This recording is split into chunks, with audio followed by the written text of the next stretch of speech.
Check the link. There are three links. There are three different links, man.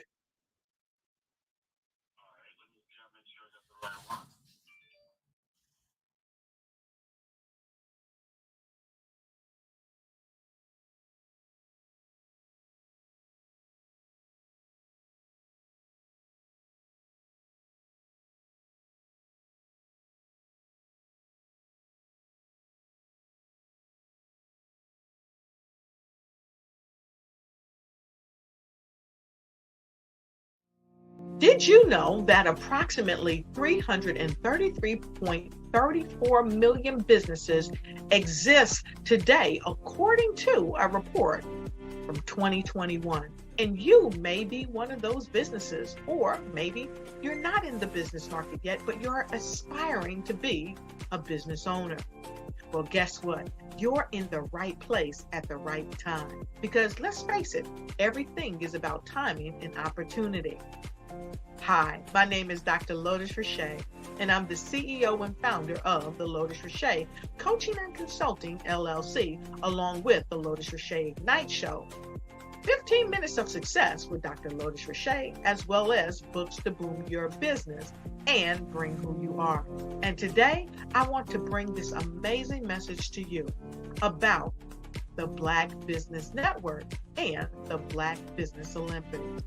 See, the Black Business Network and the Black Business Olympics is designed to help people just like you, that's right, that look like me, to take their business to the next level.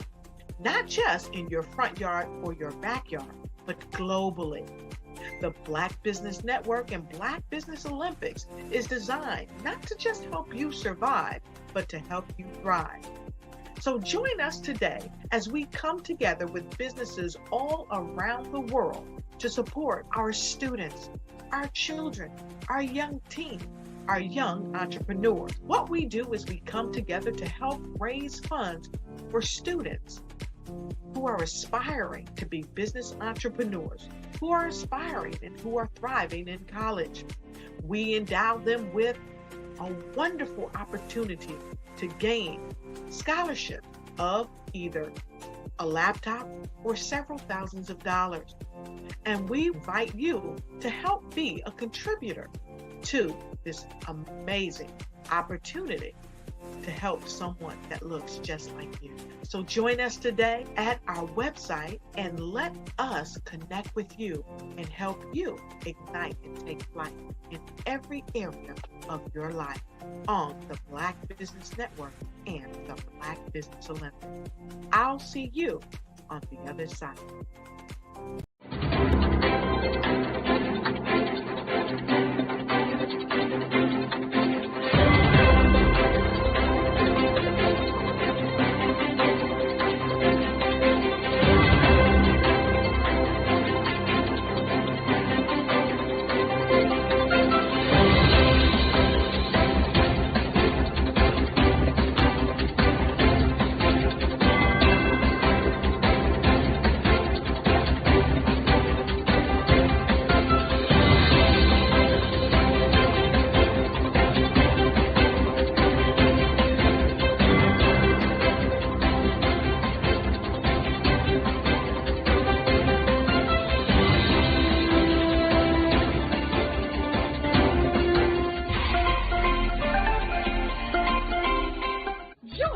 Dr. Eric Kelly III and a host of phenomenal speakers from all around the globe for this 7-day virtual event that you don't want to miss.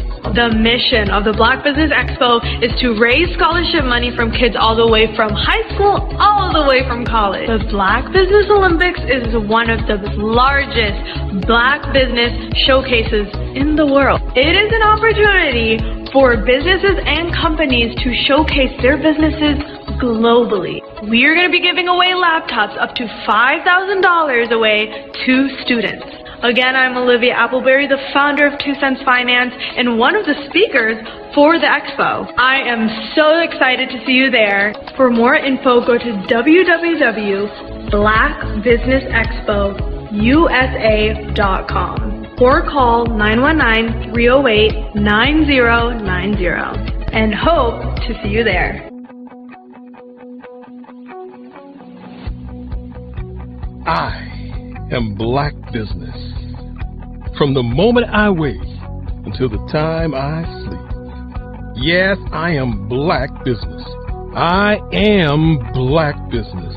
Tell me, are you Black Business? I am Black Business. Do you support Black businesses? Listen, I support Black business because I am Black Business.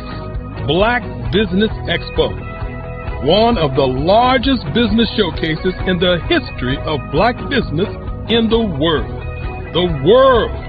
Sign up today at www.blackbusinessexpousa.com or call 919-308-9090. I am Black Business.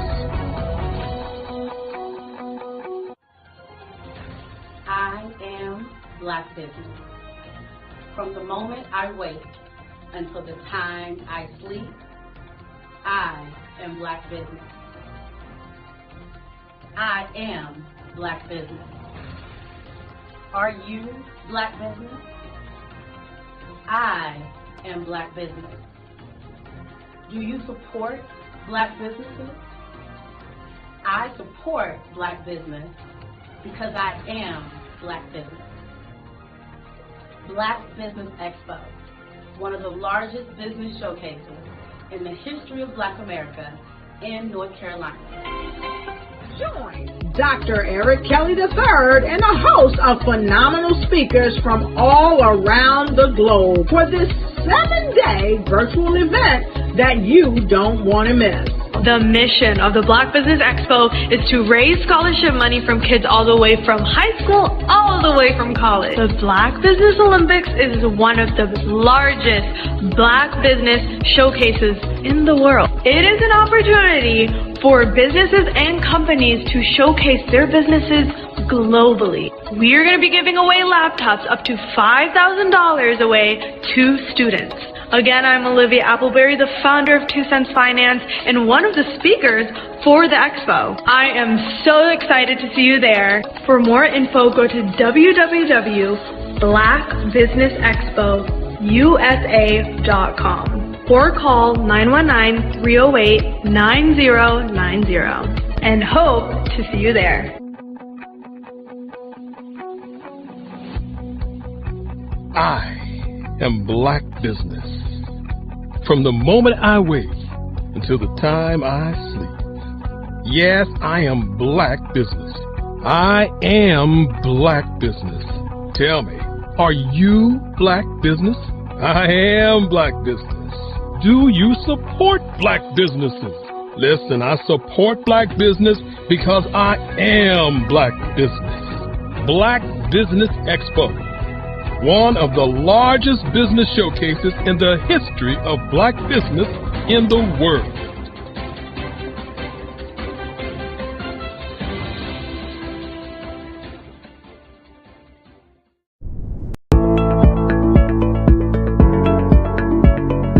Prepare for what's coming and dominate in economic winter. Stand strong and thrive by showcasing your great products and services globally through the Black Business Network and Black Business Olympics. The Black Business Network has showcased over 2,000 companies with over $7 billion in sales each year. Over 10 million attendees have viewed the rebroadcast each month. Through the Black Business Olympics, unique styles of business training and mentoring are turning students into business owners and entrepreneurial warriors who will dominate in any economy. Gain the ultimate advantage of the Black Business Olympics, 7 days of unbelievable topics and speakers speaking around the globe. Donate your time and experience to provide expertise and scholarships to students worldwide and change the world. Now, more than ever, new insights, tools, strategies, and capabilities are needed. This is your chance for a major presentation to the world. Fill out the form and join the more than 2,000 speakers who have presented to over 200 countries. Join the Black Business Network streaming live into the Metaverse, STEM City, Black Multiverse Enterprises, Hulu, Amazon, YouTube, iHeartRadio, Apple, Facebook, LinkedIn, Pod TV, IBM TV, Spotify, and Google Podcasts. Sign up today. Spaces are limited, and we will see you there.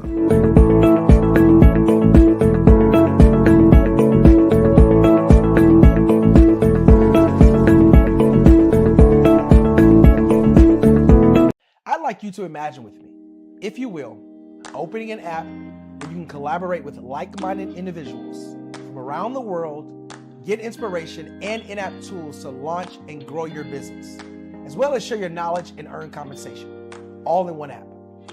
Well, the name of that app is Truso, short for Truly Social. Hi, I'm Matthew Newman, the founder and CEO of Truso. A new concept in social media, Truso is designed from the ground up to be a platform that's both social and empowering for all its users. How exactly do we do that? I'm glad you asked. First, Truso brings the world together via video. Psychologists assert that video provides a significantly more effective connection than audio only. When you enter a community on Truso, you're face to face. Second, on Truso, you don't have to have 1 million followers to monetize. Our business model allows all hosts and moderators to monetize, no matter the size of your following, by 1, producing fee-based content, and 2, inviting others to join the platform as subscribers. Even more, Truso has an in-app resource library with over 100 free resources, forms, and documents to help you build your brand and grow your business. Third, Truso is inclusive. The deaf and hard of hearing communities make up 360 million people worldwide. Unlike audio-only apps, Truso embraces this community, providing a networking platform that allows them to participate via video and closed captioning. We even have a deaf and hard of hearing foundation in the works as well. Fourth, Truso is both social and safe. We refer to Truso as a virtual extension of the beauty shop, barbershop, and brainchild of the community. A place where there's laughter, along with wisdom, growth-oriented conversation, and genuine connections in a safe space. Truso even has proprietary security to ensure we maintain a safe environment for everyone. Where are we at now? Truso is live, y'all. We've launched in beta, and we're acquiring users daily. We have an incredible development and marketing team, plus amazing celebrity influencers at the table, helping us spread the word around the globe, beginning within the African diaspora and beyond by creating a safe space for growth, connection, and collaboration. We're truly excited about Truso. We've created something special for which there is a global market. And we invite you to embark on this journey with us as a shareholder. The future for Truso is truly bright. Join us and let's go there together.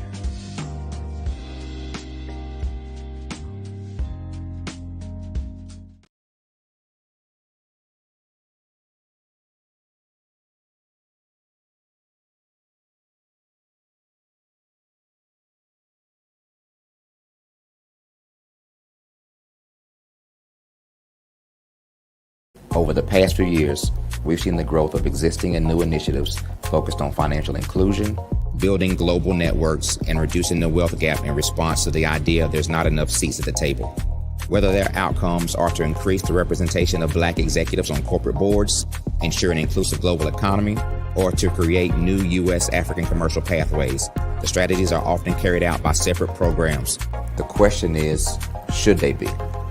With the continent of Africa being home to more than half of the world's fastest growing economies, the youngest workforce, over 400 companies generating more than $1 billion annually, 700 generating more than $500 million annually that are poised for growth, and being the destination of nearly $5 billion in venture capital in 2021. The diversifying U.S. and Africa commercial engagement by building bridges between African businesses and their U.S. diaspora should begin being seen as mutually beneficial.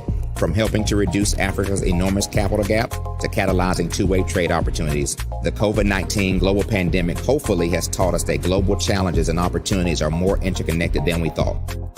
During the pandemic, African companies like Unicorn Flutterwave, insurance provider Reliance Health, ride-hailing app Yasir, and 54Gene, the continent's first bank of DNA on people of African descent, prove that when African companies have access to networks, capital, and information, they grow big, grow fast, and create solutions that are valuable to the world.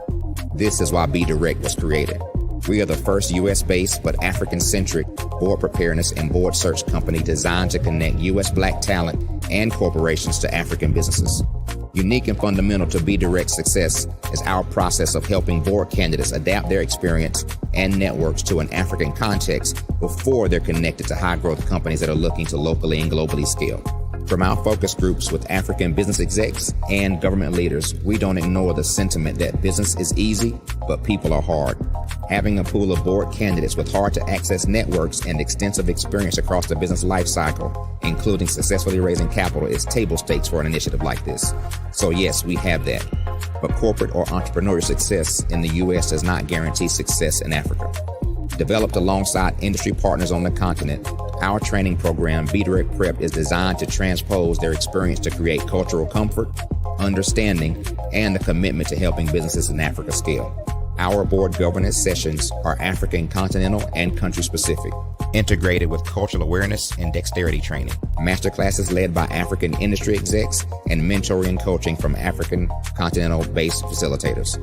But even more unique to Be Direct Prep, we cap off our training program with an immersion trip to help candidates that have not been to Africa before see and feel Africa's complexity and opportunity from African soil. We all know traditional network-based board placement has historically left a lot of us out of ever really being in the paid board pipeline. Our strategy supports the work of many great organizations that are successfully filling seats at U.S. board tables by creating more tables for those that are still left on the sideline. It's time to start seeing the role and value of U.S. Black talent and businesses on the continent of Africa differently. Old perceptions and habits limit economic inclusion. Let's transition Black talent and the African businesses they will support from the periphery of the global economy to its core. Living in a global lockdown, we all know now how fast local and global economies can change, and see the value of having businesses that hire, strengthen local value chains, and even grow globally. Status quo in any form holds back progress. We must democratize U.S.-Africa commercial engagement by socially and economically connecting cultures that have long been disconnected. It's time for Africa's U.S. diaspora to redefine their global value by helping African businesses scale continentally and globally.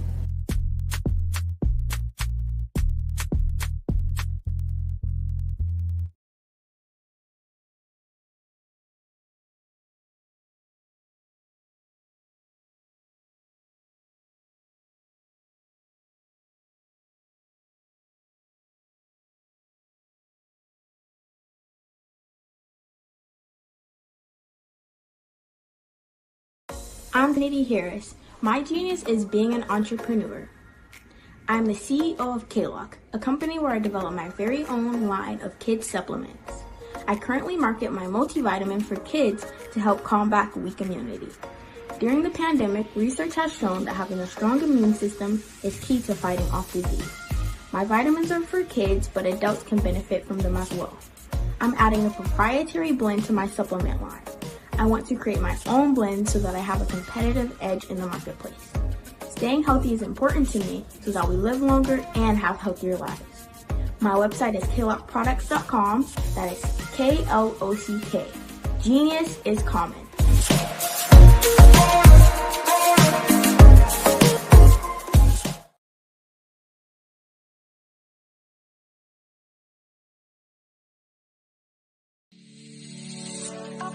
Did you know that our black dollar only lasts for 6 hours in our community? Yet other communities, their dollars last for 19 to 30 days. The Black Wall Street Nation. Black Wall Street Nation. Yes, that's why we created the Black Wall Street Nation. Black Wall Street Nation is a centralized directory available to all black businesses across the world. It was created for businesses like you, the ones that want to start and the ones who have a dream that have already started, such as businesses like Drop in a Bucket Productions, Valito Foods, Sugar Tea Branding Firm, All the Dazzle, Bun Cakeaholic, Miss Riot, and you. We'll have marketing, seminars, and some funding coming soon just for you. So, we want you to come and join us. www.blackwallstreetnation.com. See you there.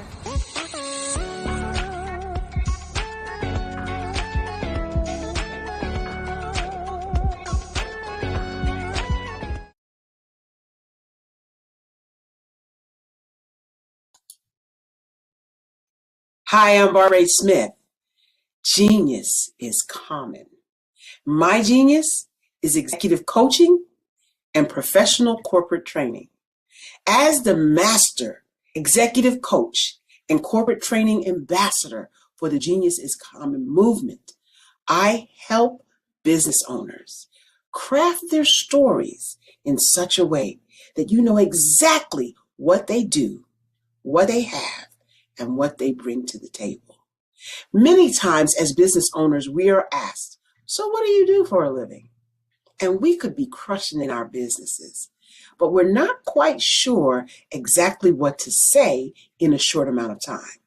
Well, I help you take those stories that are the reason why you're in business and why you're so passionate about your business and craft them in such a way that people are drawn to you, as opposed to being repelled by you. Because every conversation, every time you talk to someone about your business, you are excited about it. But are you really conveying what you do, what you have, and what you bring to the table? And do really people understand why you care so much and why they should care that you have the solution to their problem? Well, I'm here to help you with that. As a master storyteller, I can help you with your stories and spin them in such a way that they are intriguing and fascinating. People want to listen to you talk about your business. That's why at the Genius is Common movement, I am the master executive coach and professional training ambassador. That's my genius. And genius? Oh yeah, it's common. What if you could build your own city? A place where every child can find nurturing people to help them achieve their full potential. A place where every adult can access job training support. Where health education is abundant. Where social justice ruled the land. A place without limitations. Welcome. You have arrived at STEM City USA. It is what every city should be. A safe and trusted community where you find people and resources to help you become everything you are and beyond. STEM City is unlike anything you have ever experienced. It is a digital twin of the world around you, only better. STEM City is about energy and soul renewal. It is more than a digital world. You can almost feel the power of live cultural events, music, and theater. STEM City promises a better future for children with caring mentors and hands-on activities with dedicated tutors to support our youth. STEM City is your passport to a healthy lifestyle with weekly events addressing our community's many issues. STEM City is your financial well-being with helpful information on wealth management, career advancement, job training, and so much more. STEM City is the community you deserve. It is the city where your dreams can come true. STEM City USA, a place in the sky that is accessible to all who reach for the stars.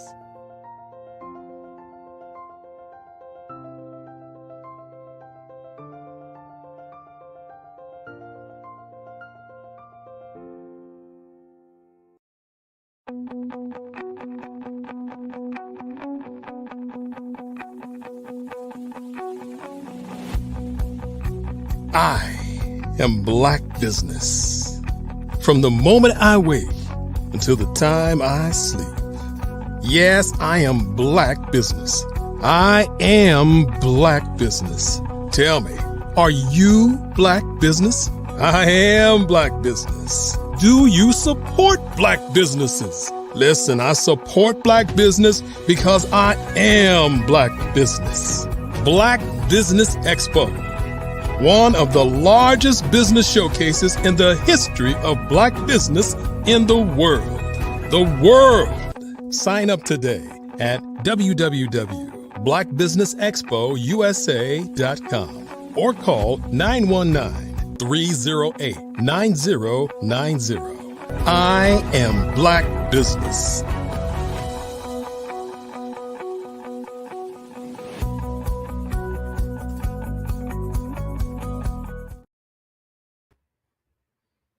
Hello, everyone. Good afternoon, good morning, good evening. It depends on where you're located. Business owners, entrepreneurs, thought leaders, and corporations, welcome to the Black Business Network. My name is Grant McGaw. I am the CEO of 5-Star BDM, and I am your business moderator for this afternoon and this evening on the Black Business Network. The Black Business Network is a 24-hour business network showcasing Black businesses, business owners, entrepreneurs, and thought leaders worldwide. We have speakers from North Carolina, London, Singapore, Africa, Japan, and cities all over the United States. The Black Business Network is a global community sharing its business knowledge to empower, inspire, and educate businesses about business. So I will talk to you this afternoon in reference to some things that we're doing at 5-Star BDM and I think will be impactful for today's entrepreneur. There's a number of different ways in which you can engage with your audience, engage with potential customers, potential clients, and people that honestly that are in your corner, that are doing business with you, and you want to enhance value. And I do this on a daily, weekly, monthly, and quarterly and yearly basis. So I'm going to give you some tactics, some things that I'm doing I think will be beneficial for you. So I'm in a very competitive environment in information technology. It's highly competitive. There's people all over the world that are vying for the attention of a few key people and board members to advance their cause. A lot of times, these particular deals that I'm working on from a business development standpoint are 5, 6, 7, and even more as far as revenue on a monthly level, also a yearly level. So the opportunity to get in front of your client, give them your story, to tell them how you're going to solve their big problem. It's very, very important when you have a very narrow window of time. So how do you do that? So what I've been doing for the last year or so is taking a page out of my book when it comes to developing a brand. And when I say not just a brand, what you normally would think, with how you're perceived in the mind of others, and that's what a brand really is. We're talking about a signature branded event or story, something that you're known for, that you do. It's a program that you've put together that is different from your competition, right? So you do your research, look at the landscape, take a look at what your competitors are doing in the space. Now, right now, what you'll see a lot of webinars, you'll see a lot of private, Zoom meetings, you'll see a lot of email chatter that goes out to try to get people engaged, to get time with them, to get FaceTime with them. And I noticed this, and it's all right. If I just jump in with the same process, I'm going to get the same result. I'm going to get a very small window of time, even a smaller window of time, because I'm just joining the fray. And from the customer point of view, this is just more noise. Why am I going to spend time doing this? I have all these other options that are available. So I need to step back and strategically think how I'm going to engage with my target client. So I sat back with my team and we thought through this. What kind of signature program can we put together that it's going to involve not only ourselves, obviously our client or clients, with the that's plural, but also our partners that are very well known in the space also. How can we collaborate on this and bring forth something that's going to work at a high level and be a gift that keeps on giving over time?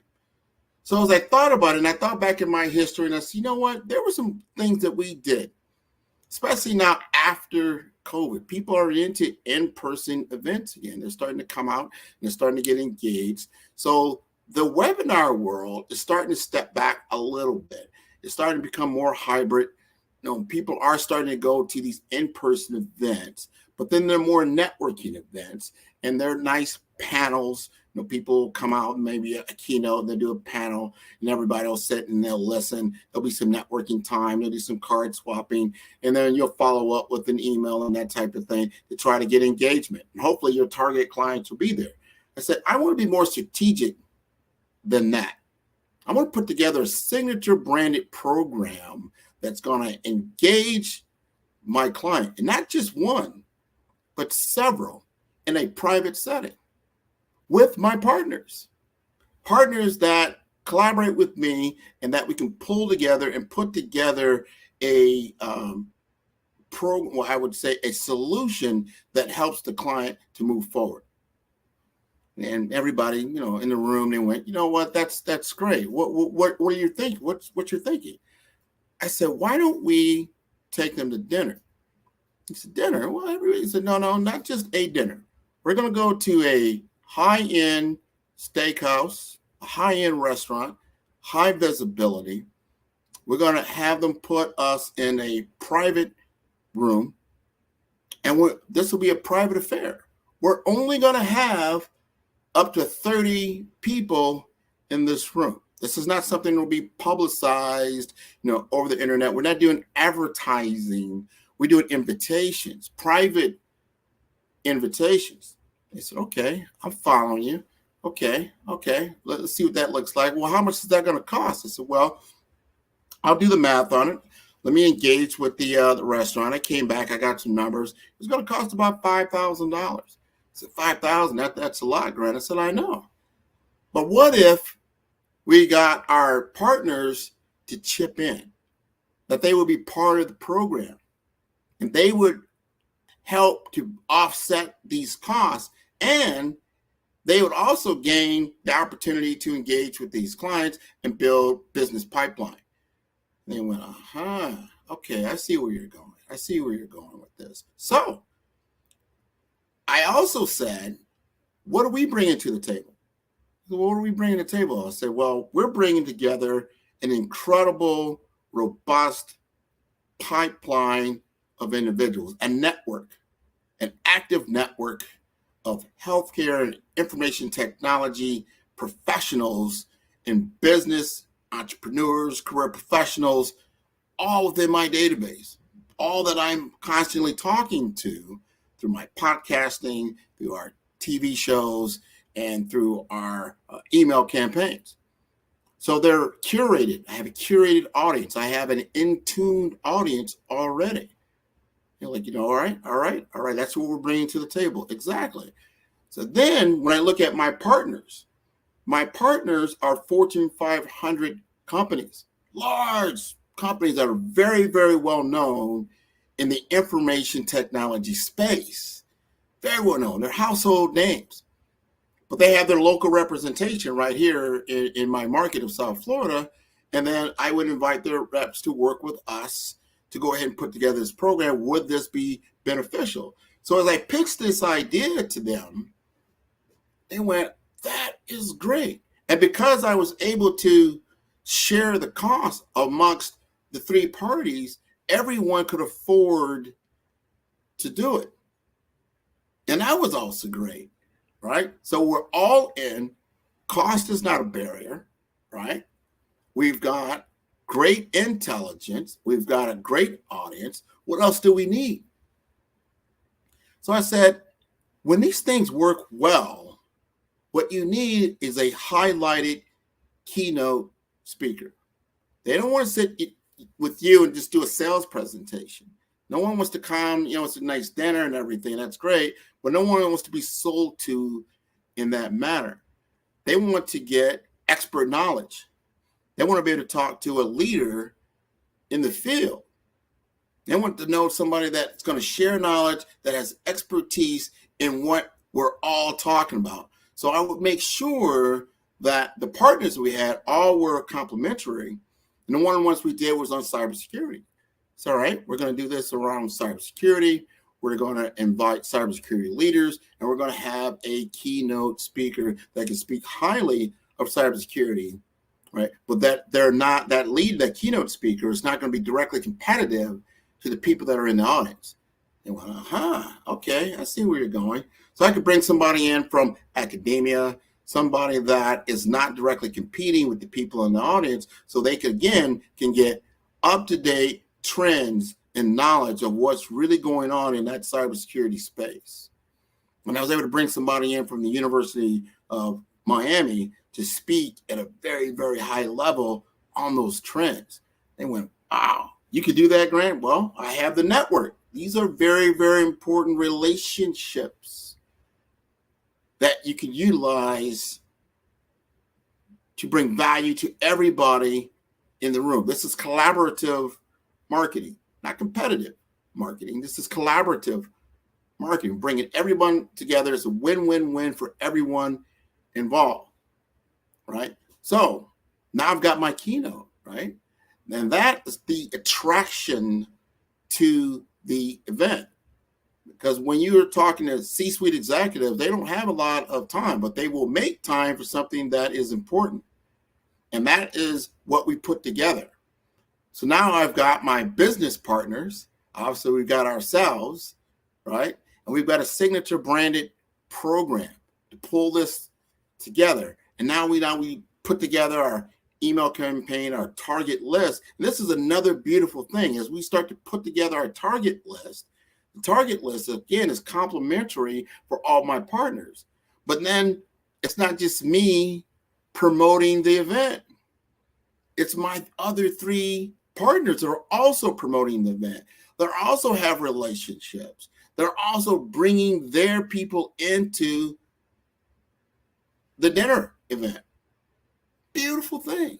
Beautiful thing. I don't have relationships with everybody. I don't have the same types of a relationship. We put all these target audience on a list. Everybody can see it. We're all collaborative. So when we engage with certain individuals, we kind of know if somebody's already reached out to them. Oh, you've reached out to so-and-so, they're coming. We reached out to someone else, oh, they can't come. That type of thing, or maybe someone else is coming. And we go through that entire list. We would always use a ratio. If you're going to have like 30 people that you want to invite, we're going to go 3x that. Some people do 4x that, right? So we at least get a nice target list of 100 people.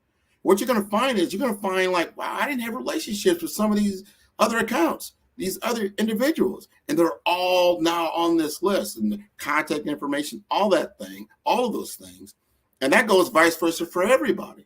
So now we're all sharing a pooled collaborative field of information in which we all can enrich ourselves, right? Again, it's collaborative. We're not stepping on each other's toes.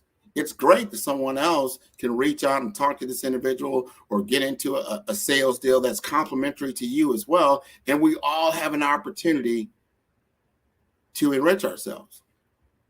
And that's awesome. So now we've got this program put together, and we start to run the campaign, and we start, our traditional email, and we use LinkedIn, but LinkedIn as a private event to actually engage, to get people to sign up and get them interested in coming to the event. You have to follow up. You have to put out an RSVP, especially 3 or 4 days out, to make sure if someone's coming or not coming, that now you have space available. And because it's such a well-branded event with star power, a lot of people see that and they want to be a part of it. Another thing that we do as we start to see people that are now tuning in, or they're starting to RSVP and they're starting to accept the invitations, we start to let them know that, hey, so-and-so from this healthcare system is coming, and this healthcare system is coming, and these people are coming, and this, and then all of a sudden, like, wow, I want to be a part of that. And if I can't come because of something, I'm going to make sure somebody on my team comes, because this is great. We have the community. I'm going to be in this private room talking about very important ideas. I don't want to be missed out. And as we looked across the county, we had every single system accounted for on our target list. This is fantastic. So the other thing that we do, not only have the keynote speaker, they're going to talk for like 20 or 30 minutes. And then we're going to have a break. And we're going to actually engage, in the meal. We're going to have a conversation, right? And then we're going to then go to a panel discussion. This is another great leveraging tool that I use. It's like, all right, from your signature organization, we want someone that can speak on a high level of subject matter expert that represents your company on the panel, and so forth and so forth. Now we've got 3 or 4 people on the panel that are subject matter experts talking about, giving comment about what the keynote talked about, how to apply these things into the systems that were in the room, right? And then we also had each table that was there engaged. I would give them each one a series of questions that they can ask the panel. And I was moderated, of course. I'm going to moderate, the event very high level to keep everybody moving. And I would ask each table, okay, table number 2, what question would you like to ask our esteemed panel? What is most important for you, for your organization? And they would ask the question. See what I'm doing? They're telling us now what's top of mind for them, right? So now you're gathering very important information, very important things you cannot discern anywhere else. You're getting good information, good knowledge, and you're applying your knowledge and wisdom on the stage, and you're engaging everybody. And not only are we engaging with the panel, they're also engaging amongst themselves. A lot of times they're not talking amongst themselves. They're talking amongst themselves. They're starting to get information. Questions are coming up. Or how do you handle this, or that? And that's being vetted, right? And we're having great conversation. We have great intelligence. So this is a signature branded program. And that goes on for about, 2-3 hours or so. And then we did that first one. And we sat back, we looked, that was pretty successful. We did that last year. Why don't we do this every quarter? Let's make this a signature branded program. We want to become known for this in the industry. We want to be known for this in the community. So we was like, okay, let's try it again. But we're not going to do it on the same subject. We're going to do a different subject. We're not going to use the same partners. We're going to have different partners. And we're going to talk to different individuals. So we did it again. And they came again. And it was very successful. It was sold out. We're developing relationships that we never, ever, ever had before. Not only with the client, but also with the partners. Right? Remember, these are multi-billion-dollar companies that we now have developed relationships with. These are multi-billion-dollar clients that we now have relationships with. And then we're starting to be known for our signature branded program that we put together. Right? So to date, we've done 3 of these programs. And we're about to do the 4th one in September. And this is going to be fantastic because now everything that we talked about is coming to fruition. Anytime there's any new executives that now come on board or they just became, part of a new organization, no one knows them very well, we invite them to these events and they get a chance to actually network and grow their relationships that they didn't have before. And not because they're bombarded from a sales perspective. We're not standing there giving them a bunch of flyers and a bunch of sales pitches. No, because remember, we're gathering knowledge and information about what's truly going on with them. And now we can have intelligent conversations either then or even later. And they will pick up a phone call, right? When you call. or they'll answer an email. Hey, what's going on here? What's going on there? This might be important for you to know. Now you set yourself up as a knowledge expert, right? That go-to person. You need to go to Grant to find out about this or that. He has the relationships with a lot of the partners that you're probably already doing business with one way or another, but he has the intimate relationship, right? And then you could take that from now that group dinner to now a private luncheon or just a standard office meeting to have more meaningful discussions as we move forward. So that's an example that you can use and think about in your own market. How can you put together a signature branded program, a program that is different from where your competition is right now? It's different from what your clients are expecting, and you're packing it with value on top of value on top of value for everyone involved.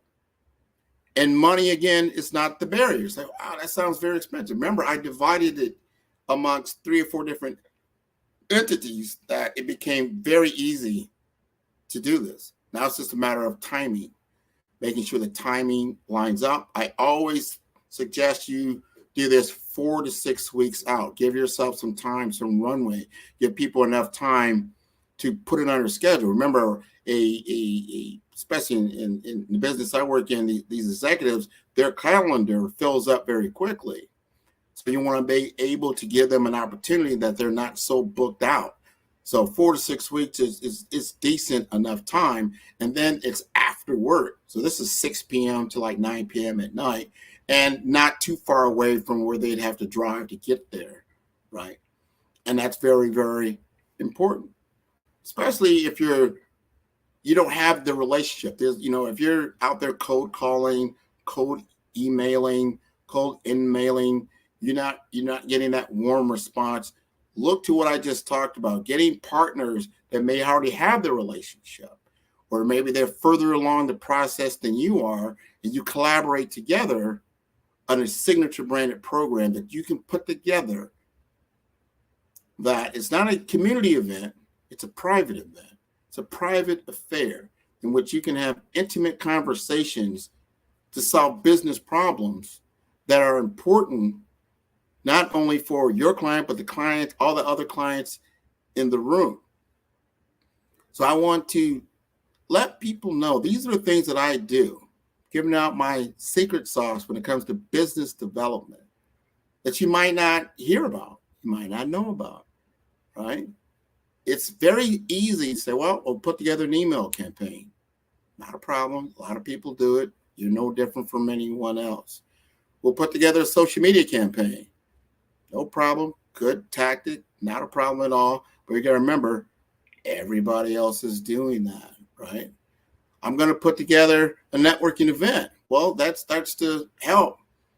But how open it? What's the clear purpose of it, right? And is it geared for a desired result? So that's when you start getting into signature branded programs that when you start doing other things in the community, people start opening your emails. They start following you on social media. They start coming to your networking events. They start going to your webinars, right? That's another thing that we're doing as well that I think brings a lot of value to the table, is that not only have a webinar with your target audience, that possibly, when a lot of things I do is not just me talking, I will have someone who's already had the transformation.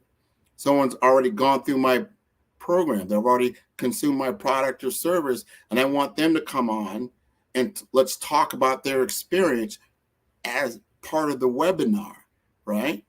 And that gets people like, all right, I might not totally get that good feeling of trust and credibility from Grant, because obviously he's going to tell nothing but good things about his company.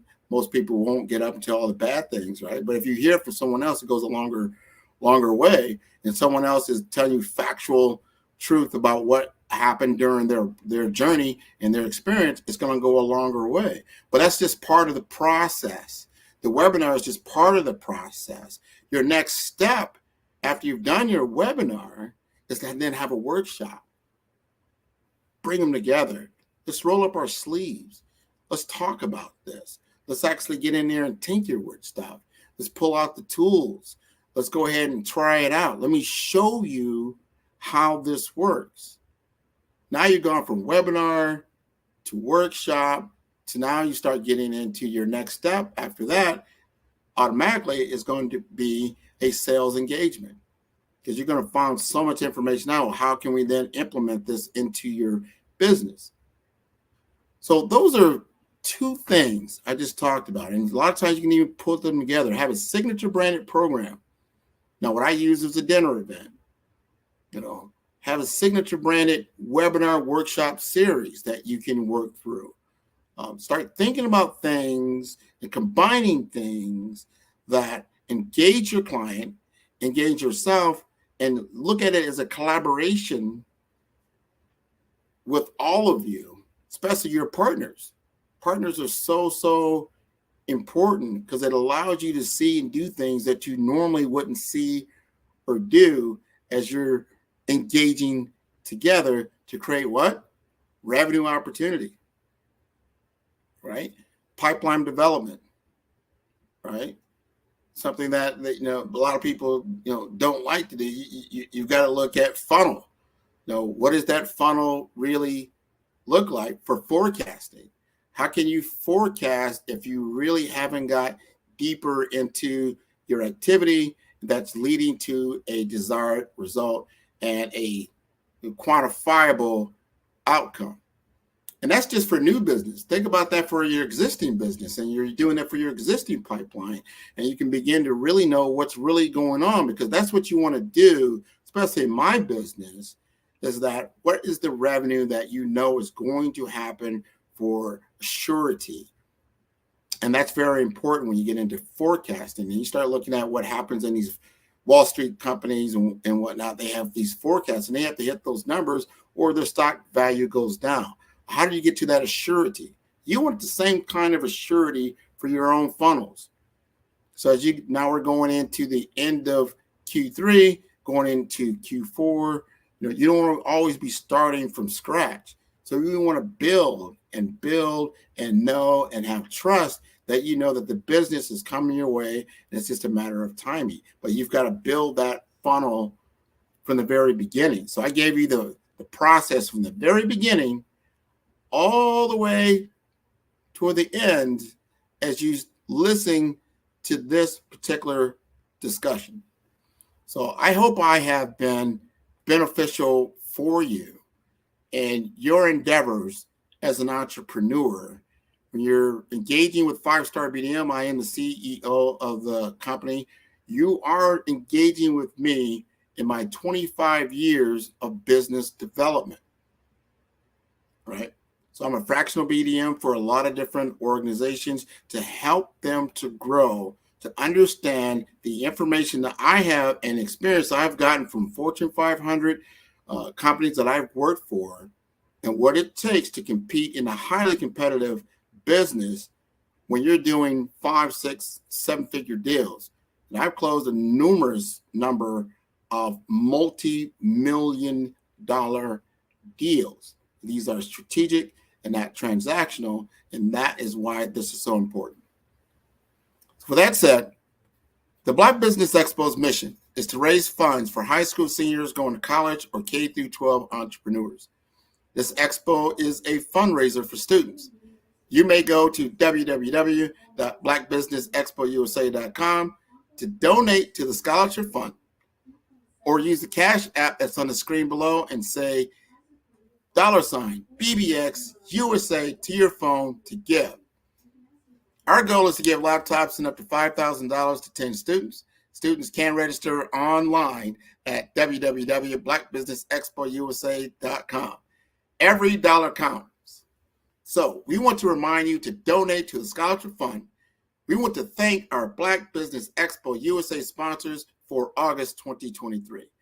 NC100, Moody Capital Partners, Suede Soul, Lotus Rocher Coaching and Training, Carolina, Virginia Minority Supplier Development Council, Staff Management, BHS and Associates, Margie McLean Foundation, Genius is Common, Earth Essentials, Milani Shani Global, Executive Women's Success Institute, The Quality Coaching Company, Superwoman Business Services, Creative Force Studios, Lee Entertainment, Artistic App Design, Black Business Expo USA. Genius is Common, and I'll see you on the other side.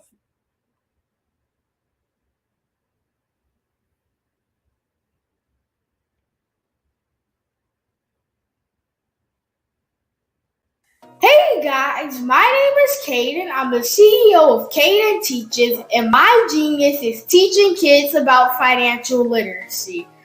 Throughout my financial products, such as my financial flashcards, my activity book, and my newest project, my financial bus, which I bought. And on the bus, it has a mock bank where kids will learn how to deposit and withdraw money, a mock grocery store where kids will be able to learn how to have a family budget, and a mock stock exchange where kids will even be able to learn how to invest in stocks.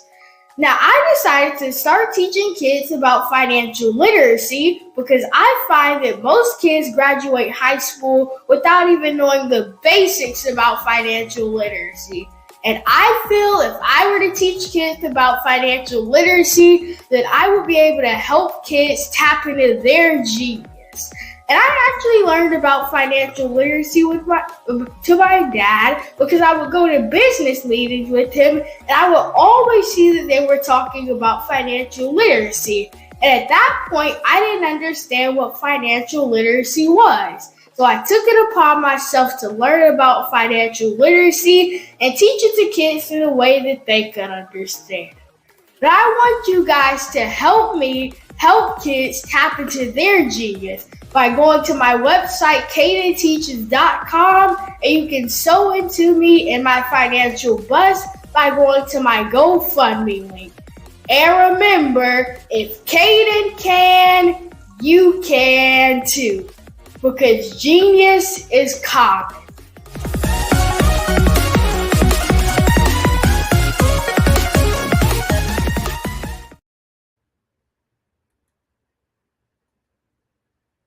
You know how a lot of people say that being successful is a great thing? Well, it really is.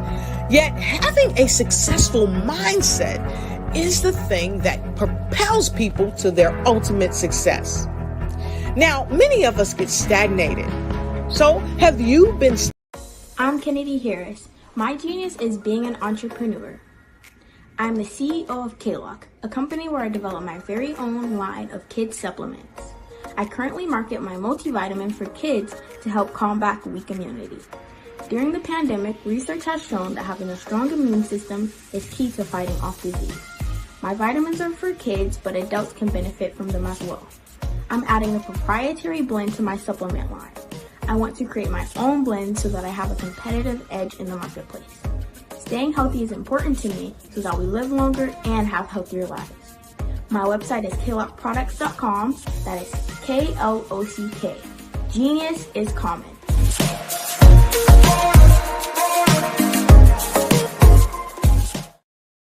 I was born. Did you know that our black dollar only lasts for 6 hours in our community? Yet other communities, their dollars last for 19 to 30 days. The Black Wall Street Nation. Black Wall Street Nation. Yes, that's why we created the Black Wall Street Nation. Black Wall Street Nation is a centralized directory available to all black businesses across the world.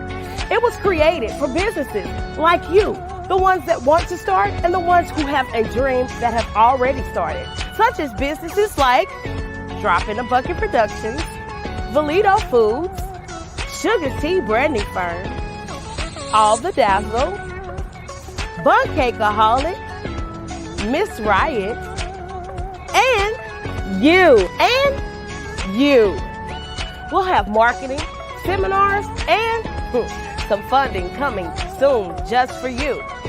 So, we want you to come and join us. www.blackwallstreetnation.com. See you there.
Dr. Eric Kelly III and a host of phenomenal speakers from all around the globe for this 7-day virtual event that you don't want to miss.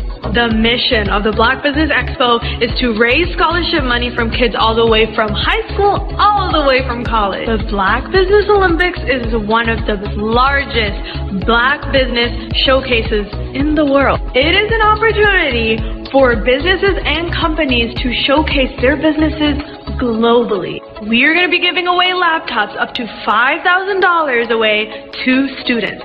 Again, I'm Olivia Appleberry, the founder of 2 Cents Finance and one of the speakers for the expo. I am so excited to see you there. For more info, go to www.blackbusinessexpousa.com or call 919-308-9090 and hope to see you there. I am Black Business. From the moment I wake until the time I sleep. Yes, I am Black Business. I am Black Business. Tell me, are you Black Business? I am Black Business. Do you support Black businesses? Listen, I support Black business because I am Black Business. Black Business Expo, one of the largest business showcases in the history of Black business in the world. The world! Sign up today at www.blackbusinessexpousa.com or call 919-308-9090. I am Black Business. I am Black Business. From the moment I wake until the time I sleep, I am Black Business. I am Black Business. Are you Black Business? I am Black Business. Do you support Black businesses? I support Black business because I am Black Business. Black Business Expo, one of the largest business showcases in the history of Black America in North Carolina. Join Dr. Eric Kelly III and a host of phenomenal speakers from all around the globe for this 7-day virtual event that you don't want to miss. The mission of the Black Business Expo is to raise scholarship money from kids all the way from high school all the way from college. The Black Business Olympics is one of the largest Black business showcases in the world. It is an opportunity for businesses and companies to showcase their businesses globally. We are going to be giving away laptops up to $5,000 away to students. Again, I'm Olivia Appleberry, the founder of 2 Cents Finance and one of the speakers for the expo. I am so excited to see you there. For more info, go to www.blackbusinessexpousa.com or call 919-308-9090 and hope to see you there. I am Black Business. From the moment I wake until the time I sleep. Yes, I am Black Business. I am Black Business. Tell me, are you Black Business? I am Black Business. Do you support Black businesses? Listen, I support Black business because I am Black Business. Black Business. I'd like you to imagine with me, if you will, opening an app where you can collaborate with like-minded individuals from around the world, get inspiration and in-app tools to launch and grow your business, as well as share your knowledge and earn compensation, all in one app. Well, the name of that app is Truso, short for Truly Social. Hi, I'm Matthew Newman, the founder and CEO of Truso. A new concept in social media, Truso is designed from the ground up to be a platform that's both social and empowering for all its users. How exactly do we do that? I'm glad you asked. First, Trousseau brings the world together via video. Psychologists assert that video provides a significantly more effective connection than audio only. When you enter a community on Trousseau, you're face to face. Second, on Trousseau, you don't have to have 1 million followers to monetize. Our business model allows all hosts and moderators to monetize, no matter the size of your following, by 1, producing fee-based content, and 2, inviting others to join the platform as subscribers. Even more, Trousseau has an in-app resource library with over 100 free resources, forms, and documents to help you build your brand and grow your business. Third, Trousseau is inclusive. The deaf and hard of hearing communities make up 360 million people worldwide. Unlike audio-only apps, Trousseau embraces this community, providing a networking platform that allows them to participate via video and closed captioning. We even have a deaf and hard of hearing foundation in the works as well. Fourth, Trousseau is both social and safe. We refer to Trousseau as a virtual extension of the beauty shop, barbershop, and brainchild of the community. A place where there's laughter, along with wisdom, growth-oriented conversation, and genuine connections in a safe space. Trousseau even has proprietary security to ensure we maintain a safe environment for everyone. Where are we at now? Trousseau is live, y'all. We've launched in beta and we're acquiring users daily. We have an incredible development and marketing team, plus amazing celebrity influencers at the table, helping us spread the word around the globe, beginning within the African diaspora and beyond by creating a safe space for growth, connection, and collaboration. We're truly excited about Trousseau. We've created something special for which there is a global market. And we invite you to embark on this journey with us as a shareholder. The future for Trousseau is truly bright. Join us and let's go there together. Did you know women represent just 3% of Fortune 500 CEOs and less than 15% of corporate executives at top companies worldwide? Have you wondered what the secrets are to getting into the top ranks, whether in the private or public sector? Do you want to figure out how to stop being held back in your career or passed over for promotion? Then you're in the right place. Hi, I'm Dr. Madeline Ann Lewis, President and CEO of the Executive Women's Success Institute. I have decades of experience in the military, the federal government, and corporate America, and my mission is to help women succeed and tap into their full potential. I want to reach 1 million plus women around the world to become the leaders they are meant to be. So if you want to move into a management or executive level position, or maybe you are a female veteran transitioning out of the military into business entrepreneurship, then reach out to the Executive Women's Success Institute at 301-693-3284. Let us get you on the fast track to success.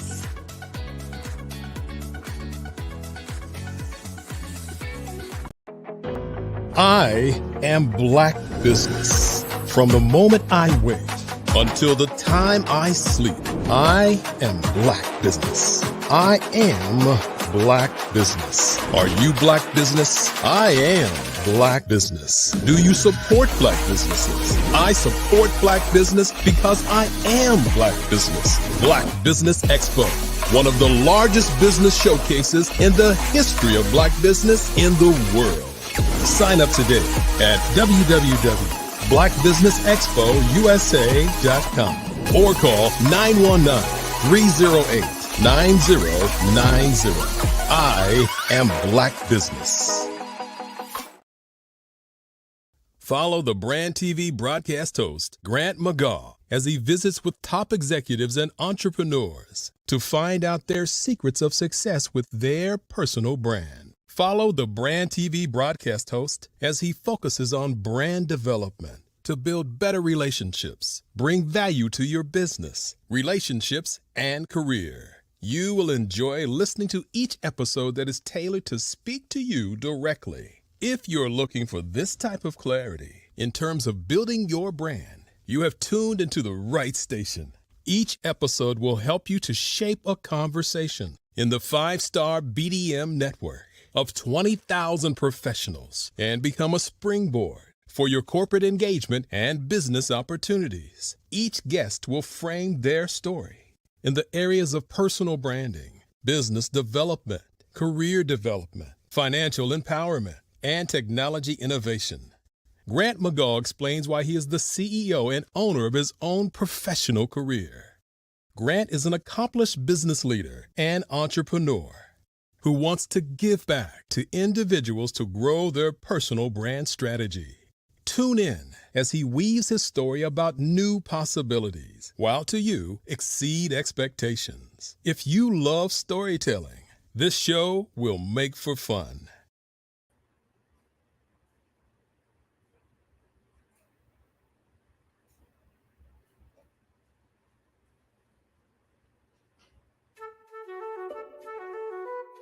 This is Dr. Arnold T. Petsworth. He's the owner of Petsworth Vet World, a veterinary clinic in Hopton, Connecticut. His patients include dog, cat, frog, fish, Goldie, dog, and this alpaca. Due to doctor-patient confidentiality, we can't tell you their names. Business at Vet World was steady, and then quarantine hit. Neighbors brought new four-legged friends into their homes. Bunnies. Bunnies everywhere. Dr. Petsworth welcomed these new patients with open arms. The only problem? There were more appointments than he could manage. That's when Dr. Petsworth turned to his American Express business card, which offers spending potential that's built for his changing business needs. He decided to hire a new assistant, Julio, and with spending power built for business purchases, he used his card to furnish a new exam room. Together, Dr. Petsworth, Julio, and American Express Business made sure all the pets of Hopton got the love and care they deserve. And everyone was happy. Get the card built for business by American Express.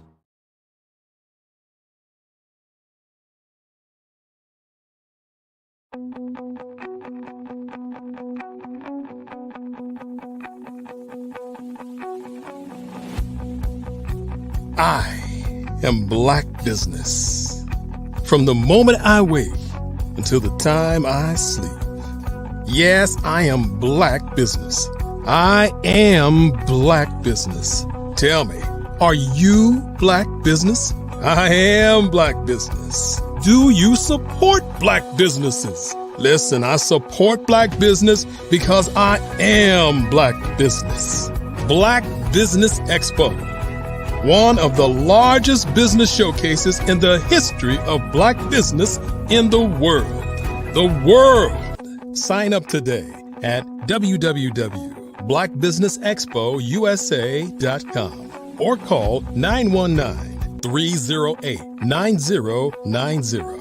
I am Black Business.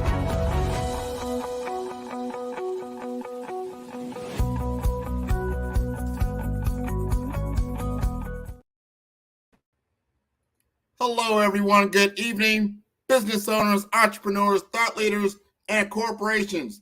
Welcome to the Black Business Network. My name is Grant McGaugh, CEO of 5-Star BDM. I am your business moderator for this evening on the Black Business Network. The Black Business Network is a 24-hour business network showcasing Black businesses, business owners, entrepreneurs, and thought leaders worldwide. We have speakers from North Carolina, London, Singapore, Africa, Japan, and cities all over the United States. The Black Business Network is a global community sharing its business knowledge to empower, inspire, and educate businesses about business. Today, we present a true testament to resilience and transformation. Unisa Camara, once at the helm of Black Lion Entertainment and Camara Homes in the U.S., today he stands as the dynamic CEO of the Global Speakers Platform and Camara Youths in the UK. Fueled by personal tragedy and an undying drive, he founded Camara Youths in memory of his late son and the Global Speakers Platform to uplift voices globally. But Unisa's influence isn't just in his ventures, it's in his life story.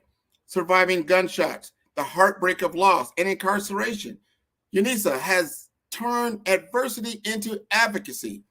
He's not just a business magnet, but a beacon for change, hosting TV shows on Amaze TV, leading radio broadcasts on the Beat FM 106.6 and Blunch for Life Radio, acting and authoring. Eunice's journey has graced stages, podcasts, and magazines worldwide. Prepare to be captivated, inspired, and empowered by the indomitable Eunice Camara. Grant, thank you so much. I look up to you because I've been watching your growth and I'm quite impressed. Well, we've been watching each other. I really appreciate all that you do. I'm so glad you're here from the UK. It must be, midnight there? Now, it's about, 10 p.m. Okay. But I just want to say congratulations on all your achievements. And I know the sky is not the limit for you, my brother. Congratulations. Thank you. Thank you very much, Eunice. Genius is common, and I'll see you on the other side. Good afternoon, good evening, ladies and gentlemen, wherever you are in the world. As Grant stated, my name is Eunice Camara.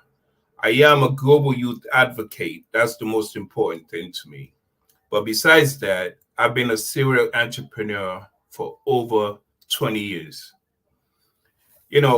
I can sit here and tell you about my son, but that's not what this platform is about. This platform is about elevation. This platform is about self-awareness and growth. So, again, my name is Eunice Camara. I was the CEO of Global Speakers Platform, Camara Youths, and also Black Line Entertainment. I am now the CEO of Global Speakers Platform. Now, what we do at Global Speakers Platform is to elevate our speakers globally. We give you the television, we give you the radio, we give you the newspapers, we give you the magazine, we give you virtual stages, we give you speaker training, but most importantly, we give you the live stage. We work with you through your journey of becoming a global speaker.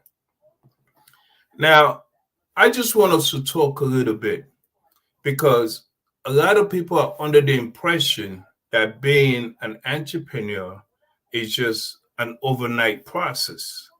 Now, most of you entrepreneurs that are out there listening to me, again, I applaud you for your hard work.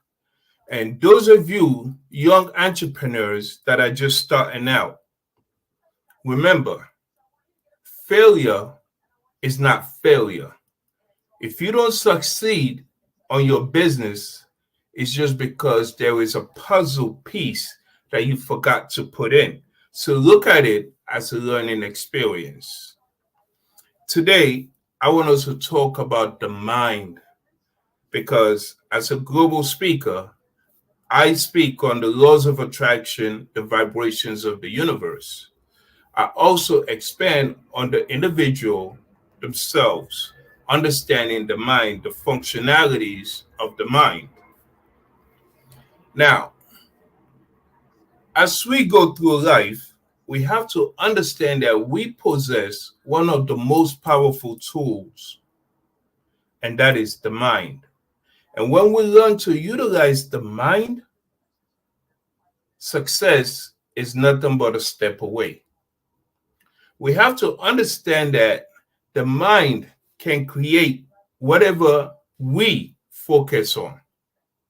There's nothing that we cannot achieve when we put resilience and persistence into play and understanding what it is that we're trying to achieve.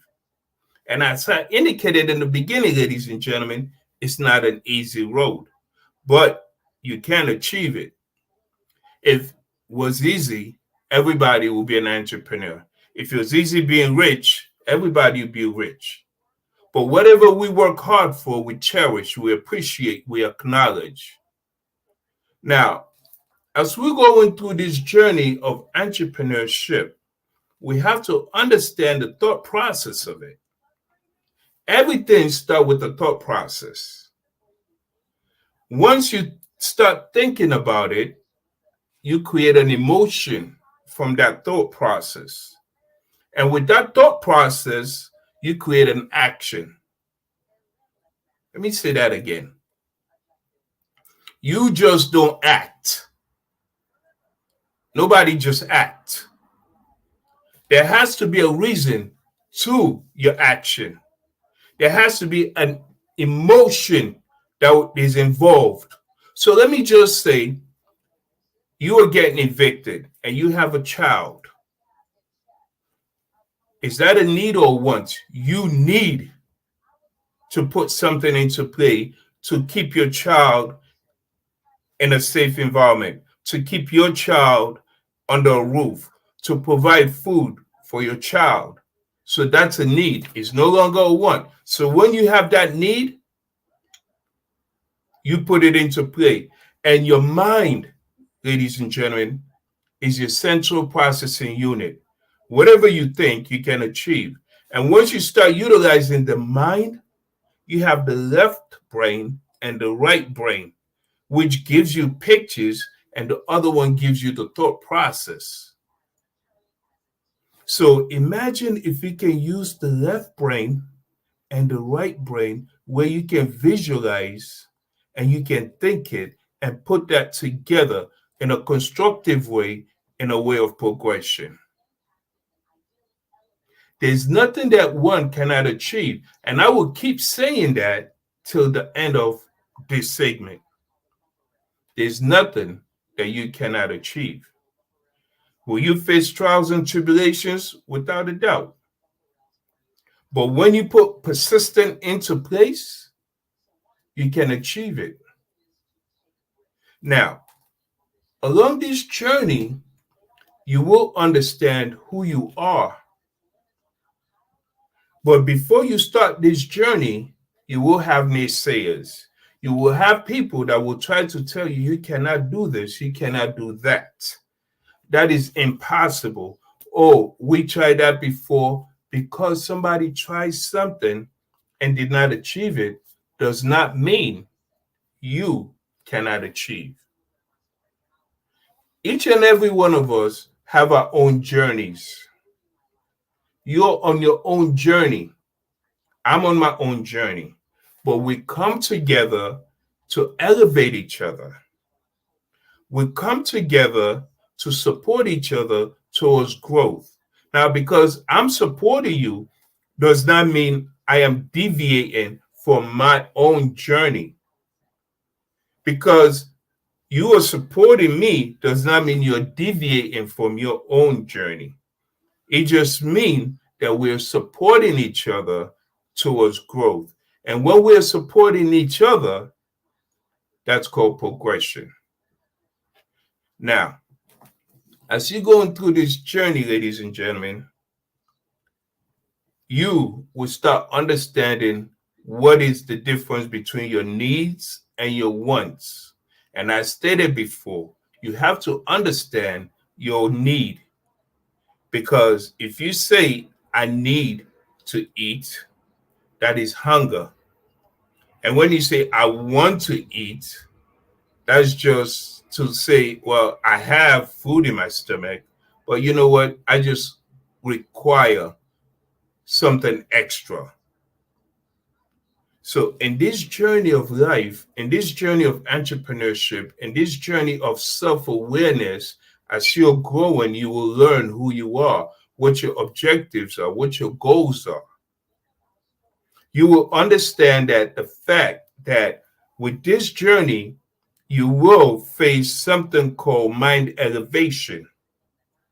Because when you come to that hurdle of hardship, you feel as though, well, I'm out of ideas.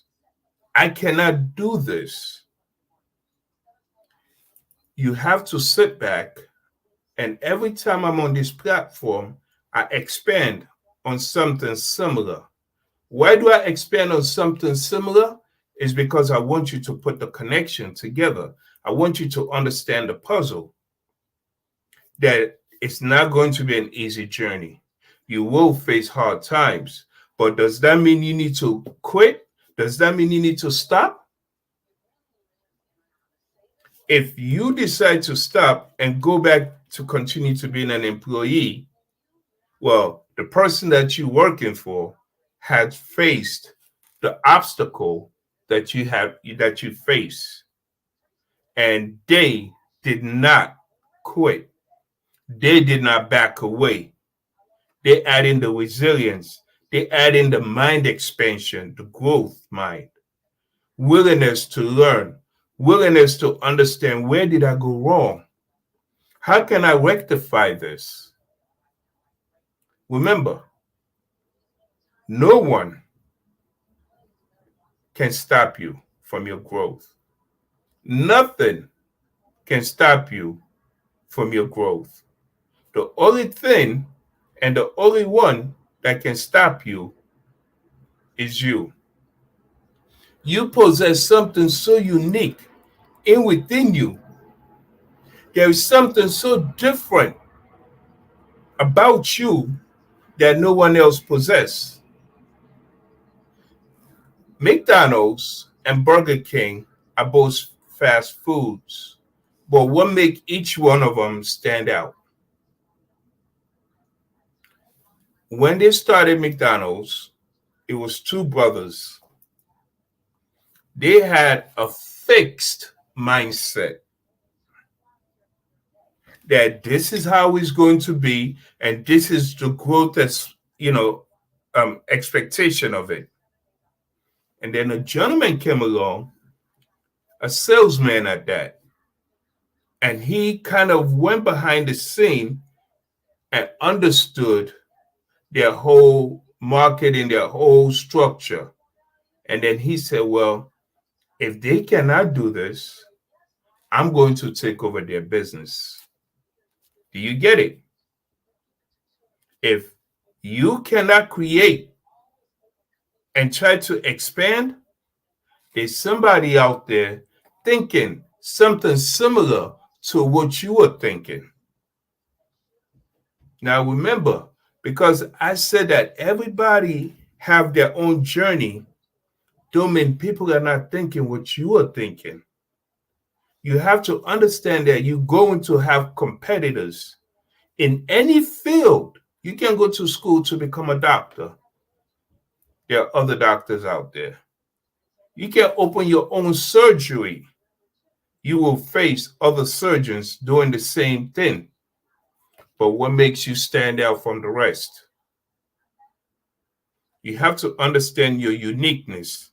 You have to understand your creativity. You have to understand your craft. You have to understand the marketing aspect. In business, there's so many pieces that you need to understand. But the most important thing that you need to understand, there are people watching you. There are people watching you, not in a negative way all the time, but there are people watching you to say, I like their work ethics. I like what they're doing. I like what they stand for. I like their personality. People will come to you and say, how can I be a part of this? How can I be a part of what you are building? The more you grow, the more people will come along your journey. That does not mean that you should now forget about that aspect of the business. But when Buffett stated, quote unquote, every time I go into my meetings, if I'm going into my marketing, I research, I study it. So that way, when I go in there, I'm able to engage. When I go into my financial, my accountants, I go through the numbers. I do my research. So when we are talking, we're on the same page. And if there's something that I don't understand, I would say, well, I don't know. Explain that to me. People that come along in your journey, they're willing to support you, to educate you. Your objective is to have the mind expansion, the willingness to engage, the willingness to say, tell it me again.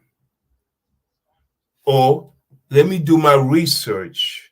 And whatever I'm lacking, they will fill in the blanks. This is all part of growth. You know, people sit there and say, I wish. When you actually sit there and you start saying, I wish, it's like you're giving people the opportunity, your willingness. You understand? You're taking things away from yourself. So now you're depending on somebody. You're hoping. Now there's something called manifestation, which indeed I talk about all the time. When you manifest, you don't see it. It's like wishing. But when you manifest it, it's a belief. You believe that your business is going to blossom. You believe that you are going to make a difference in your community, in this entrepreneurial world. So when you manifest, you take action. Now, in the laws of attraction, we say ask, seek, and receive. In the entrepreneurial world, we say go get it. Simple. But before you go get it, you have to plan, which is structuring, which is strategizing, and then you can execute. You just don't want to jump into a river without knowing the depths. You don't want to jump into a lake without knowing the warmth of it. You don't want to buy shoes without trying them on. You don't want to go get that beautiful dress that you see your friend wearing or you see on television without fitting it on. Whatever we do, understand the market, understand what you want to do, understand what you want to buy, try it out. But one thing I can tell you today, ladies and gentlemen, is that it's never too late. It's never too late. It's never too early. Whatever you want to do, understand what it is that you're trying to get into. And that is like trying out that new dress, trying out those the new shoes before you purchase them. Different terminologies, same thing. We possess, again, everything we need to succeed. You possess something that I don't have. I possess something you don't have. Don't envy somebody else, but celebrate that person and say, how can I help you? How can I support you? When you offer your support to people, that makes them want to engage with you. Don't say, well, I can do it on my own. Yes, I built my first business by myself. I built the lucrative business, which was Black Line Entertainment. I built Black Line Entertainment from a $1 bet. And that is my pride and joy. When I get on many stages, I talk about it. I was made a $1 bet. You cannot build a business from a $1 bet, from not putting in no money. I went to work. I utilize what I have. I studied the community. I studied my surrounding. And then I tried it out. And then I see the prosperity. I see the potential. I see it coming. I built my business, which became so lucrative. Wu-Tang and I were doing shows together. Now remember, I started off with nothing, a penny, zero, $1 bet made me so much money. If you understand what it is that you're trying to build, if you understand your community, your environment, your niche, your people, what it is that they need, how can I support them? Take yourself out the equation. Don't say, how can I make money? How can I be of support? How can I make a difference? What do they need? And how can I get it to them? Global Speakers Platform, the reason why we are who we are is because we understand the speaking community. We understand that a lot of speakers are paying so much money for coaches to coach them. And what happens after they coach them? They say, thank you for your business. Goodbye. They don't care if you go get a speaking job. What happens when you have a little money, then you say, I want to be on TV? You spend that money. What happens? That's it. You want to be on the radio. What happened? What we did at Global Speakers Platform is understand what other speakers need. So we brought team together. We reached out to other businesses and we said, let's work together and let's make an impact in this arena. So now, under one umbrella, we have the televisions, we have the radios, we have the newspapers, we have the magazines, we have the virtual stages, and we have the live stage, all under one umbrella. Now, when we were structuring Global Speakers Platform, it was not just about me. It's how can I support? How can I make a difference? And because the way we think, we say, well, you know what? We need some film production companies. So we started engaging, and now we're working with film production companies. Now, what else would we need? Because we have the newspapers, we have the magazines, we have the radios, we have the virtual stages, we have the live stages, we have the film production companies. What else would we need? We need a distribution film company. Well, we went to Netflix. Netflix turned us down. So we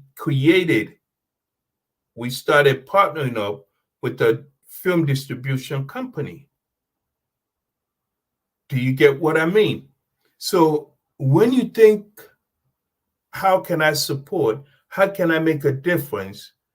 How can I strategize this? How can I build something that other people can make money, other people can benefit from? It will come together. And I stated in the beginning of my talk, it's not going to be an easy journey. It's not going to be an easy road. You will have, sleepless nights. But you need to believe in yourself. You need to believe in your vision. You need to understand that you will face obstacles. You will face the hard times. But you have to keep going. Because the day you stop, it's like literally you giving up on your vision, on your dream. No two people have the same dream. You cannot go to bed with your partner tonight and then you wake up and say, we had the same dream. It's impossible. If you can reach out to me and tell me that you and your partner, you and your sibling, you or a parent of yours had the same dream, I'm willing to give you anything that you desire because there's no such thing. Now, with that, that's an indication of your uniqueness. That's an indication that what has been given to you, no one else have it. No one else has that. So again, you need to understand that this is your journey. This is your journey. No one else can walk your journey but you. I did a TV show a couple of years ago, and I stood in front of the TV and I said, knock, knock. My name is Opportunity, and I'm knocking. But the thing about opportunity is that we don't knock too loud. The thing about opportunity is that you have to be vigilant. You have to be aware. You have to be alert. You have to be observant. Because when opportunity comes, you have to take advantage of that opportunity. And the only way you can take advantage of that opportunity is to understand your need. You will face so many opportunities. You will see so many opportunities coming. But you have to pick the right one for you. When I was at the parliament, this was a few months back. As we were exiting, an MP came to me and said, Mr. Camaro, can I speak with you for a minute? I said, okay. Well, how may I support you? How can I help you? He said, we would love for you to be a speaker at our next event. Now remember, I'm at a parliament. What is it that I can speak about on politics? Now, let me tell you a little about me. In America, I've been shot. Not once, I've been shot twice. My girlfriend was shot in the head and she died in my arms. I was incarcerated. I've been stabbed. So how can someone that so many people say he's going to die on the streets, he's going to end up in jail? Now remember, that person they spoke ill of became an entrepreneur that many of them started working for. Work with me on my journey. All those people that was saying negative things about me started working for me. Now I transitioned from America to the UK. And now I'm at the parliament. How awesome is that? From being chased by the police, the mayor of New York, Giuliani, shut Staten Island down looking for me. Me. The federal government wanted me. How many cases did I have? And I transitioned from all that to being a speaker in a parliament in the UK, a whole different country. How's that possible? My journey as an entrepreneur in the UK came through manifestation. I know what I wanted. I know what I needed. I needed to be on radio. I knew I wanted to be on radio. I did not want to be on radio. I needed my voice to be heard. So I envisioned me being on the radio. I envisioned my radio show. Somebody that I spoke to told me, it's impossible, Unisa. It's impossible. Don't waste your time. I'm the type of person, if you want to see me excel, tell me I cannot do it. Just tell me it's impossible. Because to me, impossible means I am possible. I am the impossibility. I make it possible. The way I envision my radio show is the way it played out. I went from one radio show to having two radio shows. That wasn't enough for Unisa. I said, I want to have a TV show. These are my beginning years in the UK. I want to have a TV show. I have other naysayers saying it's impossible. What do you mean it's impossible? What do you mean I cannot do it? I took a big sheet of paper. I started writing. This is how I want my TV show. This is the name of my TV show. This is the time I want my TV show. This is the days I want my TV show to be on. I didn't get one TV show. I got two TV shows. I decided that I wanted to be in the movies. I know. You're thinking this guy is really stretching it. That's what we do as entrepreneurs. We keep stretching because we know we can do it. You have to believe in yourself. When others don't believe in you, you have uno. You. Next thing you know, I was in a movie. Do you understand what I'm saying? So, me being who I am, remember, a young kid selling drugs in Staten Island, Park Hill,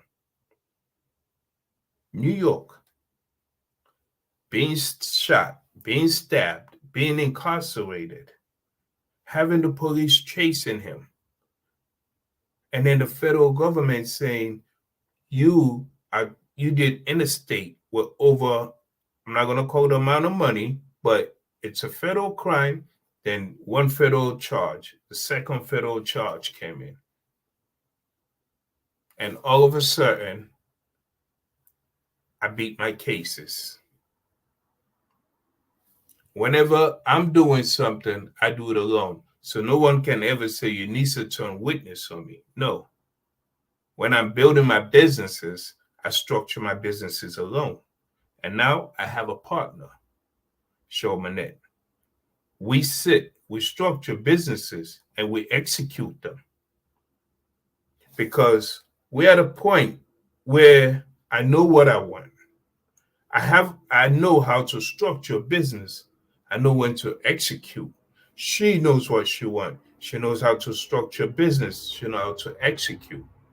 So as you're building, as I indicated before, you will have people that will engage with you.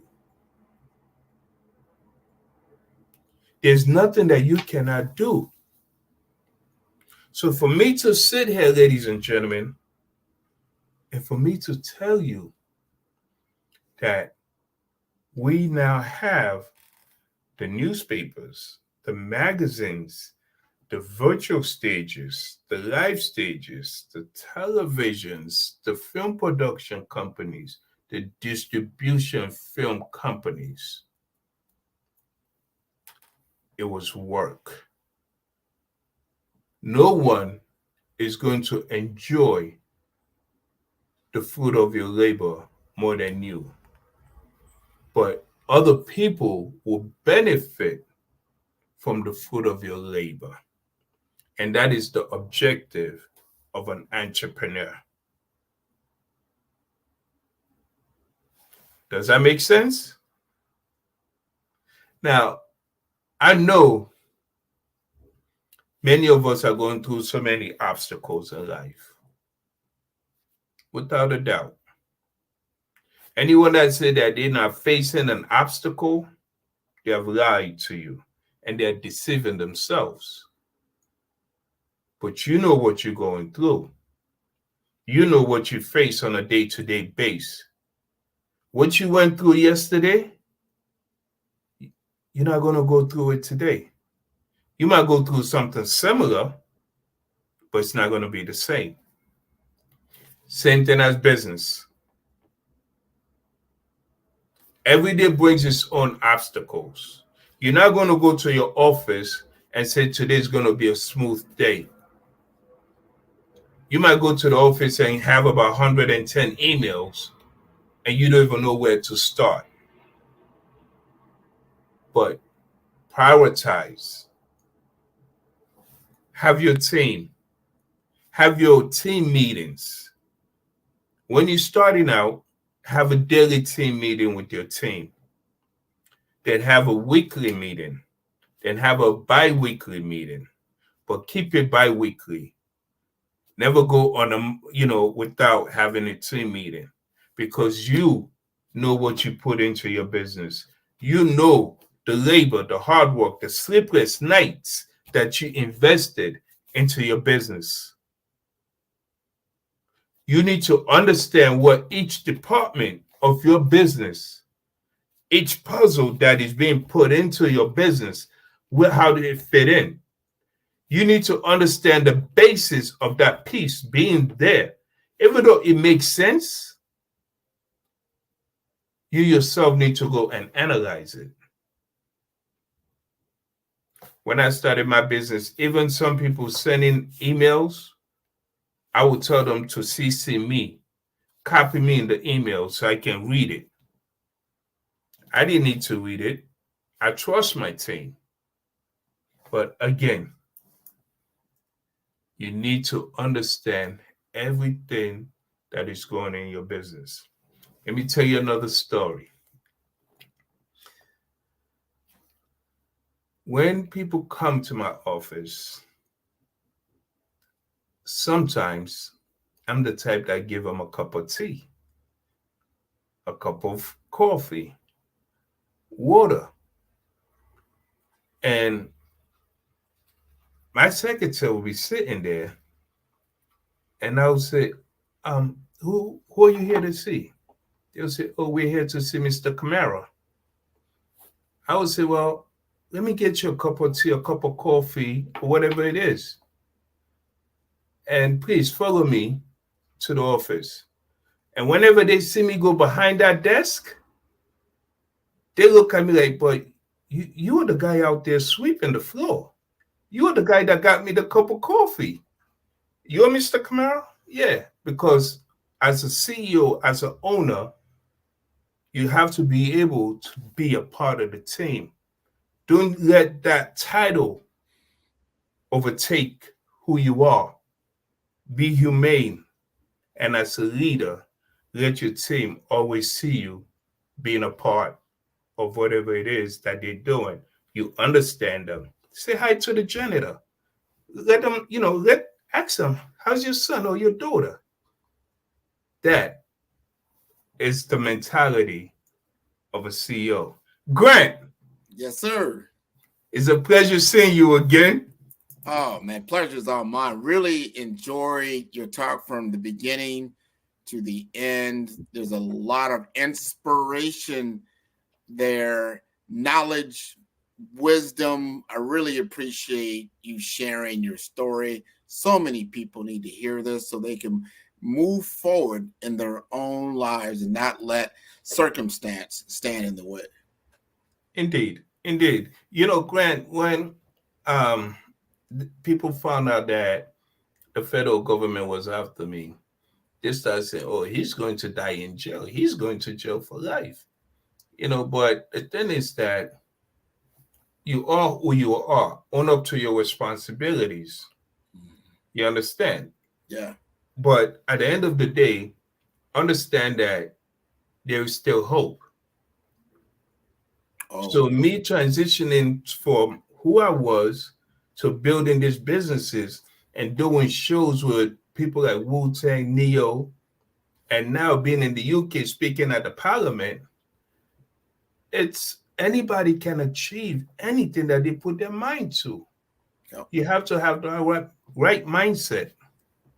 Yep, they got to put in the work. You got to put in the work. That's it. Indeed. So tell us, Unisa, what is the best, because you got a lot of places to contact you. What is the best way for people to get in touch with you? Unisa K, that's my first name, the first letter of my surname, UNISA, the letter K, at live.com. I'm always accessible, Grant. You and I need to have a chat as well. Matter of fact, we will. I love what you're doing. You know, like I said, we've intersected here at the Black Business Olympics several different times. So we want to continue to have these conversations and move forward, combine our vibrant networks together, and create a whole new rhythm. So that sounds great to me. Indeed. And now we are part of a distribution company, film distribution. We're about to take over Netflix. We have had talks with them because being that we're affiliated with film production companies, it's only right that we get a distribution company, isn't it? Oh, no, everything is changing. This is the right time as cable starts to sunset. Streaming services are on the rise. There's got a whole new audience that will be able to tune into what you're doing. So thank you for being a part of the Black Business Olympics. Genius is common, and I'll see you on the other side.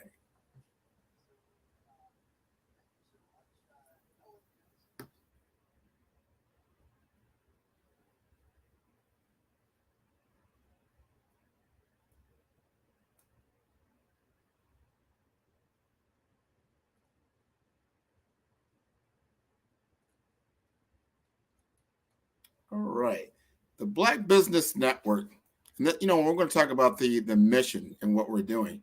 The Black Business Expo's mission is to raise funds for high school seniors going to college or K through 12 entrepreneurs. This expo is a fundraiser for students. You may go to www.blackbusinessexpousa.com to donate to the scholarship fund or use the Cash app that's on the screen below, and that is $BBXUSA. Our goal is to give laptops and up to $5,000 to 10 students. Students can register online at www.blackbusinessexpousa.com. Every dollar counts. So we want to remind you to donate to the scholarship fund.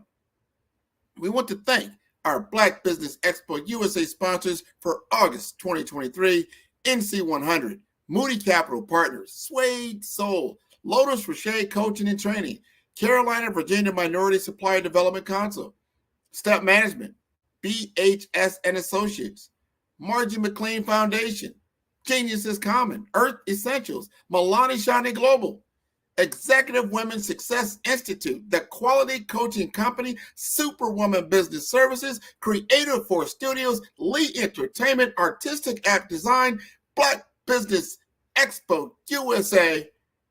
Genius is common, and I'll see you on the other side.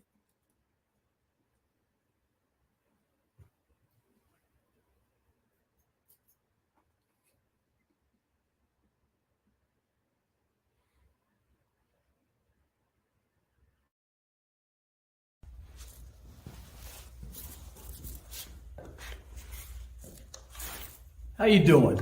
I'm Rodney Allen Rippey. Yeah, the child actor.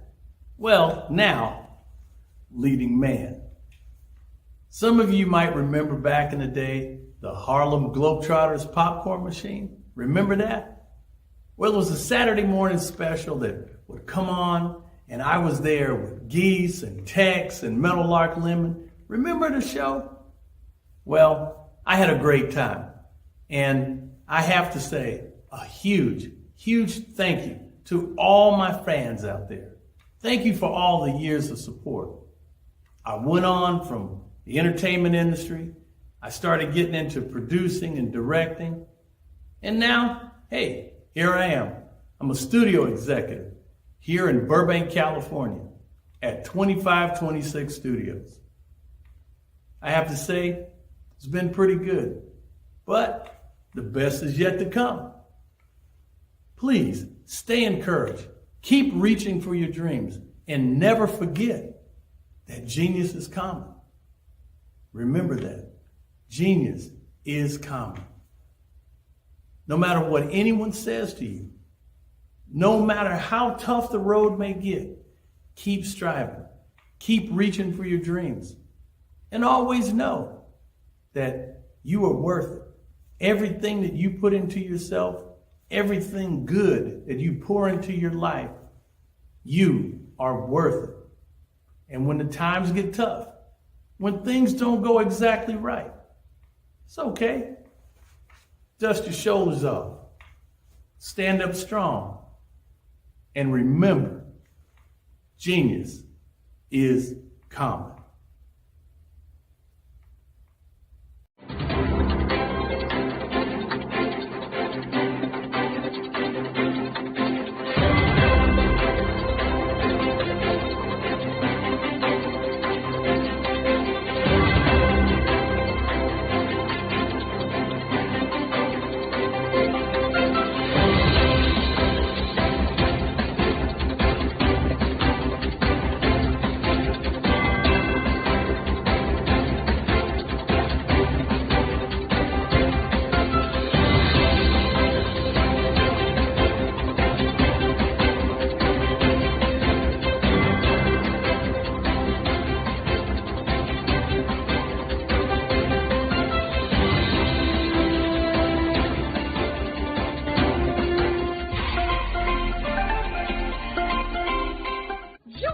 Dr. Eric Kelly III and a host of phenomenal speakers from all around the globe for this 7-day virtual event that you don't want to miss. The mission of the Black Business Expo is to raise scholarship money from kids all the way from high school all the way from college. The Black Business Olympics is one of the largest Black business showcases in the world. It is an opportunity for businesses and companies to showcase their businesses globally. We are going to be giving away laptops up to $5,000 away to students. Again, I'm Olivia Appleberry, the founder of 2 Cents Finance and one of the speakers for the expo. I am so excited to see you there. For more info, go to www.blackbusinessexpousa.com or call 919-308-9090 and hope to see you there. I am Black Business. From the moment I wake until the time I sleep. Yes, I am Black Business. I am Black Business. Tell me, are you Black Business? I am Black Business. Do you support Black businesses? Listen, I support Black business because I am Black Business. Black Business Expo, one of the largest business showcases in the history of Black business in the world. The world! Sign up today at www.blackbusinessexpousa.com or call 919-308-9090. I am Black Business. I am Black Business. From the moment I wake until the time I sleep, I am Black Business. I am Black Business. Are you Black Business? I am Black Business. Do you support Black businesses? I support Black business because I am Black Business. Black Business Expo, one of the largest business showcases in the history of Black America in North Carolina. Join Dr. Eric Kelly III and a host of phenomenal speakers from all around the globe for this 7-day virtual event that you don't want to miss. The mission of the Black Business Expo is to raise scholarship money from kids all the way from high school all the way from college. The Black Business Olympics is one of the largest Black business showcases in the world. It is an opportunity for businesses and companies to showcase their businesses globally. We are going to be giving away laptops up to $5,000 away to students. Again, I'm Olivia Appleberry, the founder of 2 Cents Finance and one of the speakers for the expo. I am so excited to see you there. For more info, go to www.blackbusinessexpousa.com USA.com or call 919-308-9090 and hope to see you there. I am Black Business. From the moment I wake until the time I sleep. Yes, I am Black Business. I am Black Business. Tell me, are you Black Business? I am Black Business. Do you support Black businesses? Listen, I support Black business because I am Black Business. Black Business Expo, one of the largest business showcases in the history of Black business in the world.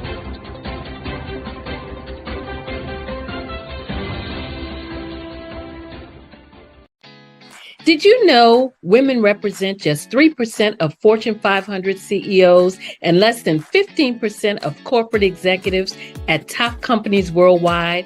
Have you wondered what the secrets are to getting into the top ranks, whether in the private or public sector? Do you want to figure out how to stop being held back in your career or passed over for promotion? Then you're in the right place. Hi, I'm Dr. Madeline Ann Lewis, President and CEO of the Executive Women's Success Institute. I have decades of experience in the military, the federal government, and corporate America, and my mission is to help women succeed and tap into their full potential.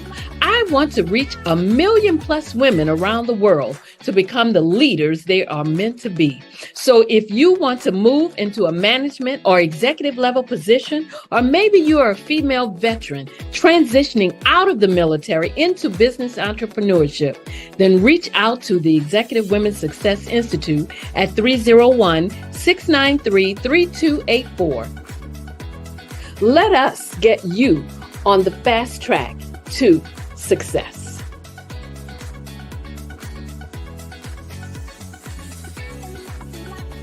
I was born in a little village on the island of Haiti. Many deadly diseases pounded me. It is as if they were on a mission to end my existence on this earth. I refused to give up. In 1983, I left Haiti and came to the United States of America. And I came with $5, 2 shirts. I didn't speak in English. I came to Atlanta. I got a job. I was a doorman. I was a doorman with a dream. What I used to come on stage. I'd rehearse this moment that I'm standing in front of you. That's the power of a dream. Maybe today is the day you begin acting as if you already have it. And then step out with full force. Take a risk. No condition is permanent. Don't let your situation distract you. You are chosen. You are called. You are born for a purpose in this life. Phenomenal Tanya T. Wise, who is here from the great state of Maryland. Tanya, welcome and thank you for being with us today. Can you indulge our audience a little bit and tell them just a little bit more about who you are and what it is that you do? Well, I love being able to talk to people and have a magnetic attitude, being able to just show them. So I always like to say, level up is Coach at Tanya T. Wise here. So can you tell our audience, just give them a teaser about what your presentation will be about? So my philosophy is that we should all be living our dream life. So tomorrow I'm going to talk about how you start living your dream life. What are some of the things that you thought about in your childhood that you just kind of let go and dormant? Wow. And I want to reignite that and just give you some pointers and some tips, some tools, some strategies to be able to start living your best life now. And guess what, Wanda? And leave an inheritance for your legacy. Oh my goodness. Okay, I know that's resonating with a lot of people. I've heard that you have a dynamic coaching program. Can you tell us a little bit more about that? Absolutely.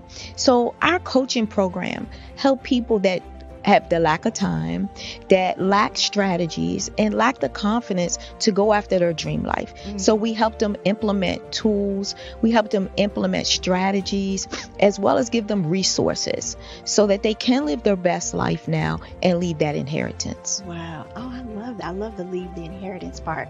Listen, you are dropping some major nuggets, and I know a lot of what you're saying is resonating with a lot of people, but I think we're all curious. How did you even make this transition into the speaking and coaching arena? What's the story behind this? So I started out in finance, and I realized that a lot of people don't necessarily go after their dream life because of the lack of finances or the education behind finances.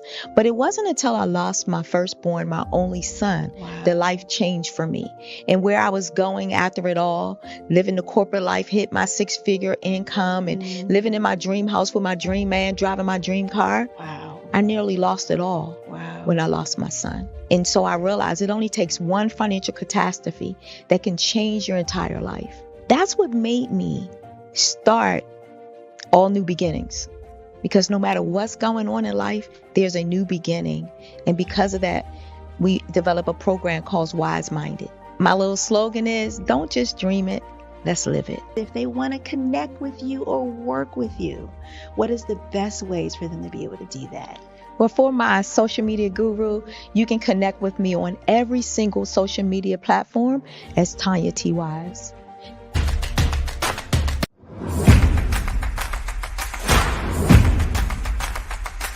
Ladies,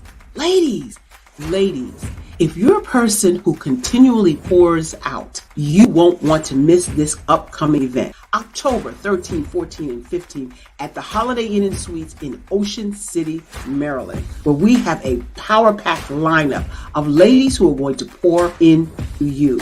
If you need to increase your impact, your influence, and your income, this is the event for you. Don't miss the power of sisterhood. These ladies coming from around the world to network and connect with you.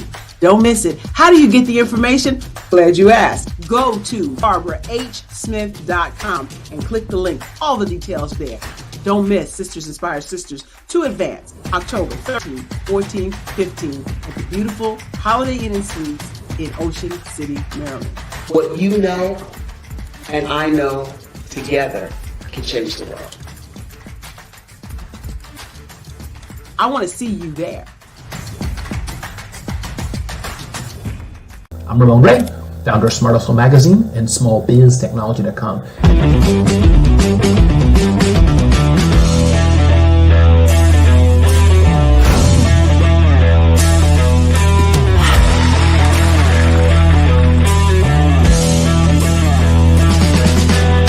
You're here today to celebrate small business success.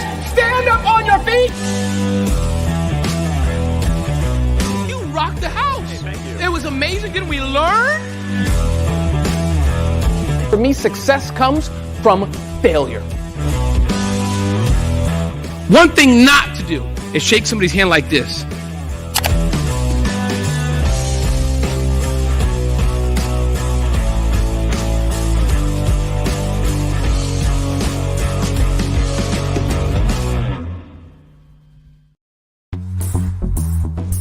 Attention all entrepreneurs and companies. Are you looking for reliable and efficient virtual assistants and back office support to help you manage your business tasks? Look no further than Superwoman Business Services.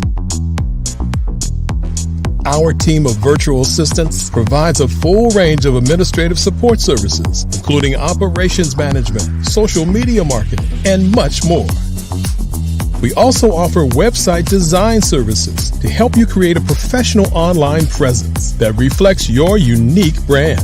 In addition to administrative support and website design, we offer business development and structuring services to help you grow your business and achieve your goals. We'll work closely with you to identify areas of improvement and develop a customized plan to help you reach your full potential. At Superwoman Business Services, we understand that running a business can be overwhelming and time-consuming. That's why we're here to help you fly high and achieve success. Our virtual assistants are highly skilled, experienced, and dedicated to providing you with the support you need to thrive. Come fly with us and take your business to new heights.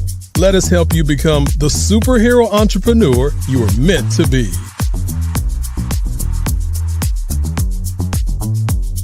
Contact Superwoman Business Services today to learn more about our back office support services.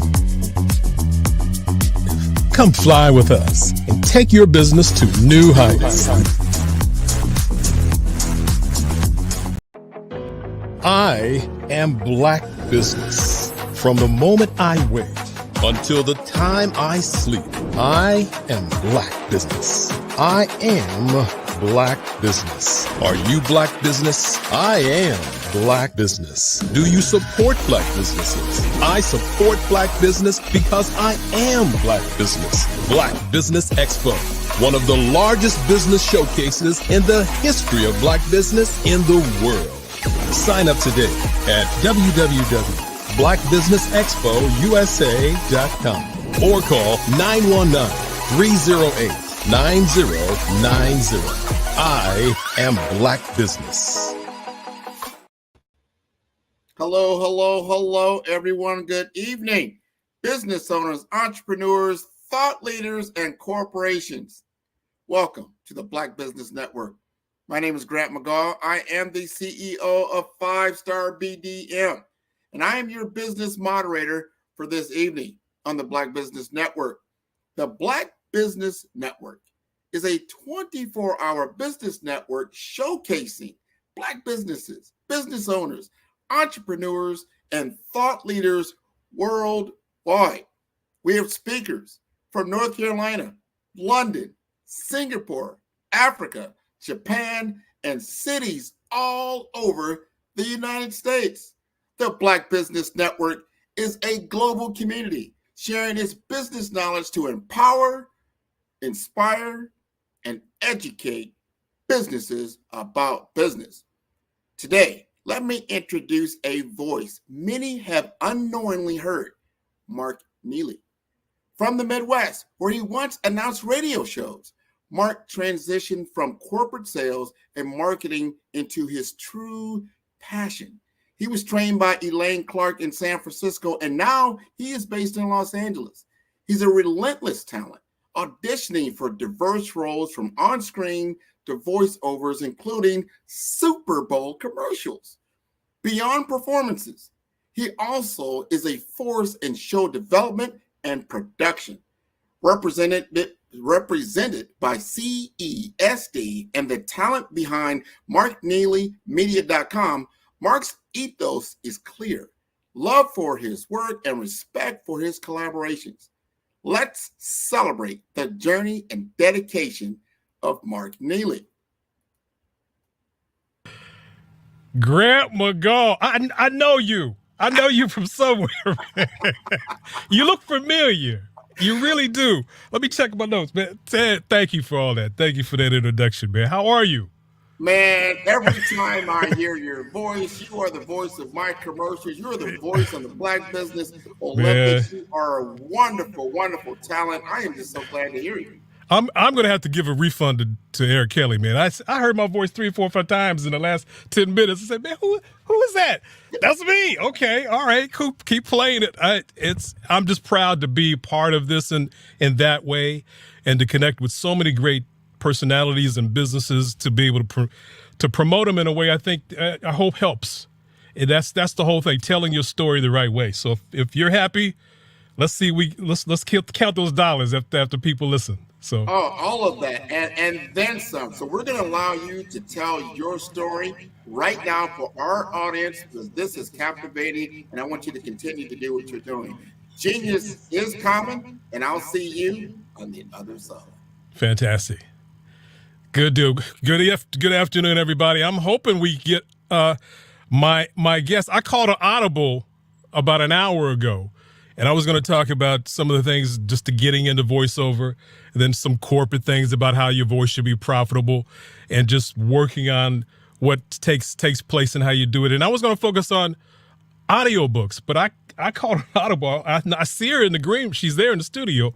But there's an amazing person that I've worked with and I've done a few audiobooks with and telling the story. That's just an amazing talent to be able to write.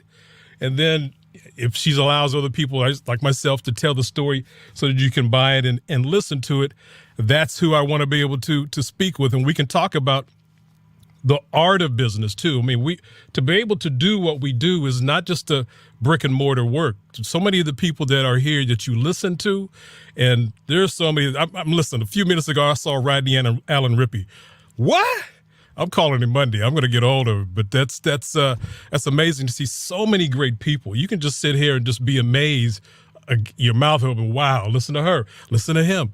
And they all have a great presence when they do what they do. And that's what I've been up to for the last 17 years. And as Grant was saying, I started in the corporate world. Well, started with Dow Chemical after college and thought I was there, and then you can find out that that's the kind of place that can let you go in 10, 15 minutes if they don't want. But traveling around the world, I just didn't want to do that anymore. And I was in Montreal. It was like a movie, actually. And I was had my briefcase. This is the briefcase days. Yeah, and I was walking across the street, and I sat my briefcase down as people walked by me and said, listen, I'm done. I didn't have the enthusiasm for it anymore. I had been talked to. My aunt was in the arts herself, and she had been pushing me. And I just did, I'm no actor. I can't do that. But something clicked. I wanted to express myself in a way that really showed what I wanted to do. And I had, from growing up, I'd been the DJ, I'd been playing around, and I have a pencil. Yeah, come on, I did all that stuff. And I just, somehow that would not go away.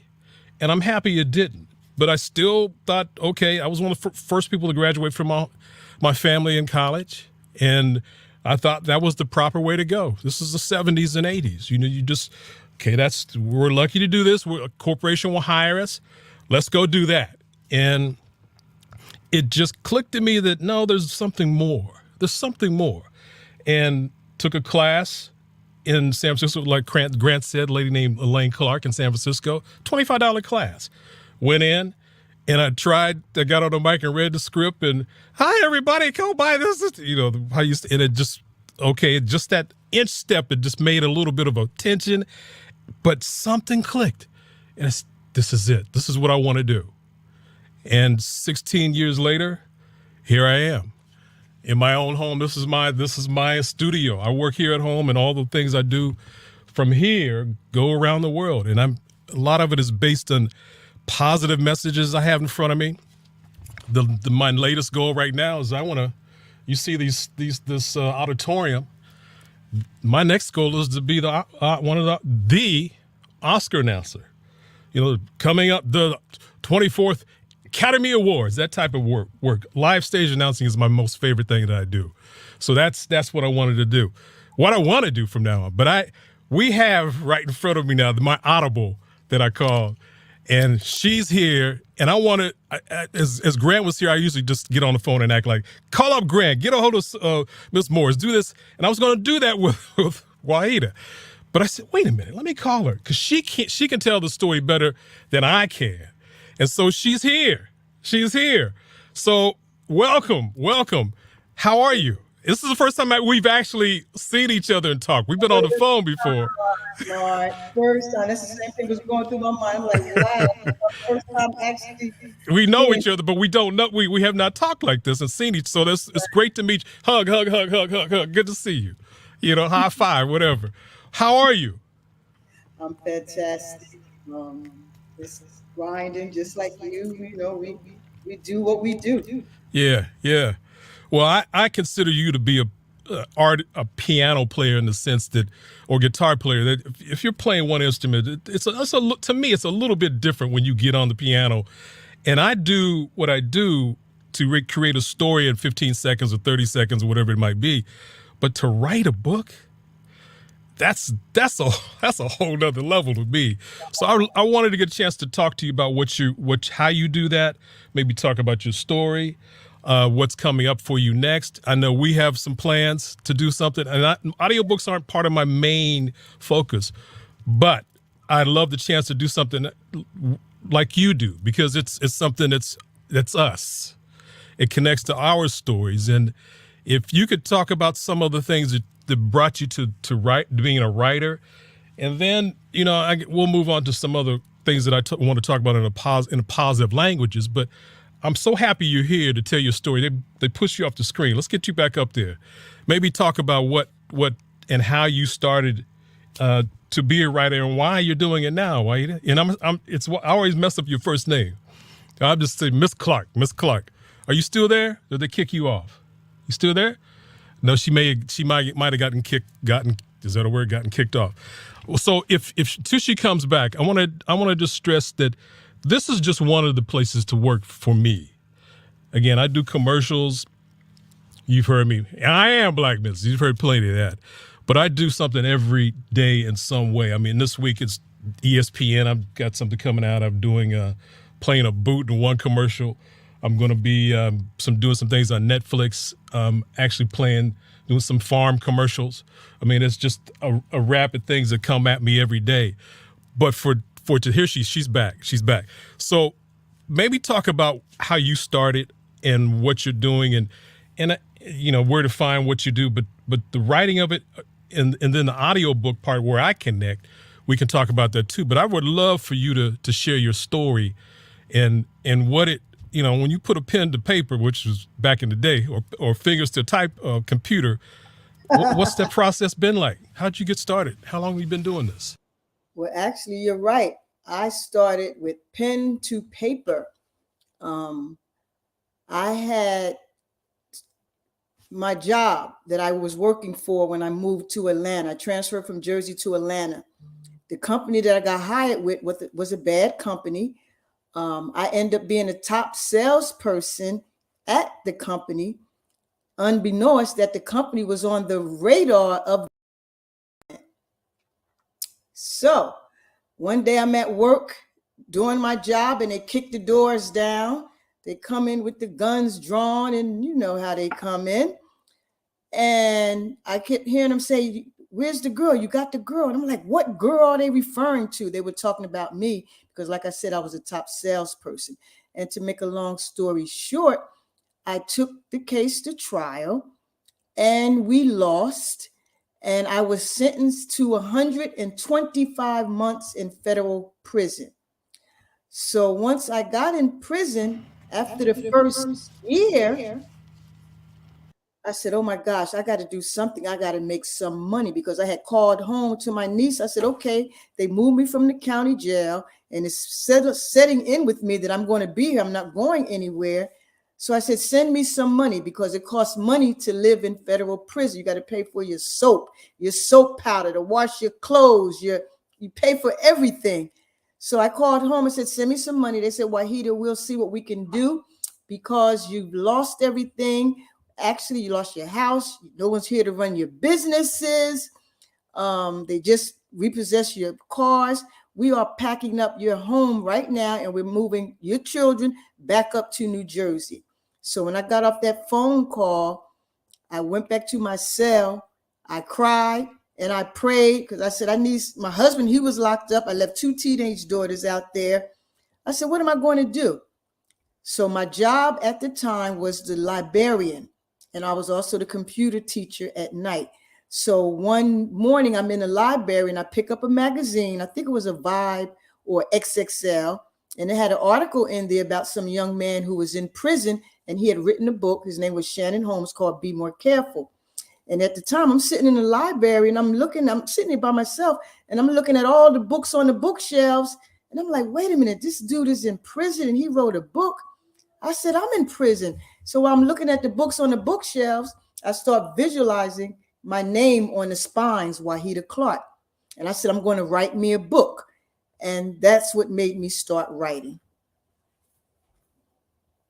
Amazing. I mean, so did you have any examples of other than, I mean, that's an amazing story, but did you have any kind of examples or mentors that even got you to that place?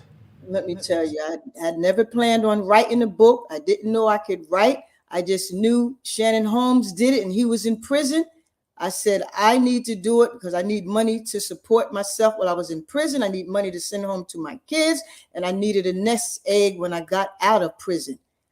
So lo and behold, shortly after that revelation, an older lady was in the prison, and on the streets, her job was a literary agent. So she had put a sign-up sheet. She had got permission to do a creative writing class. So I was like, wow. So I saw that sign-up sheet and I signed up for the creative writing class, but even though I'd already started writing, and I didn't know what I was doing. And that was it. It was learn as you go. Yeah. Yeah. But you wrote from your heart. And that's your audience now. So you weren't trying to be some kind of prototypical things you see. You wrote about you and us.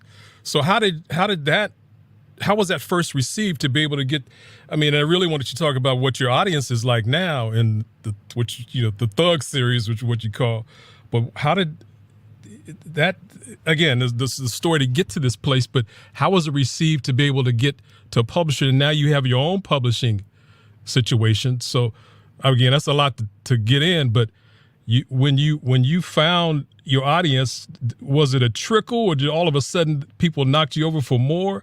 Because right now you got an explosive audience, but when it began, who were the first people that said, you got something here?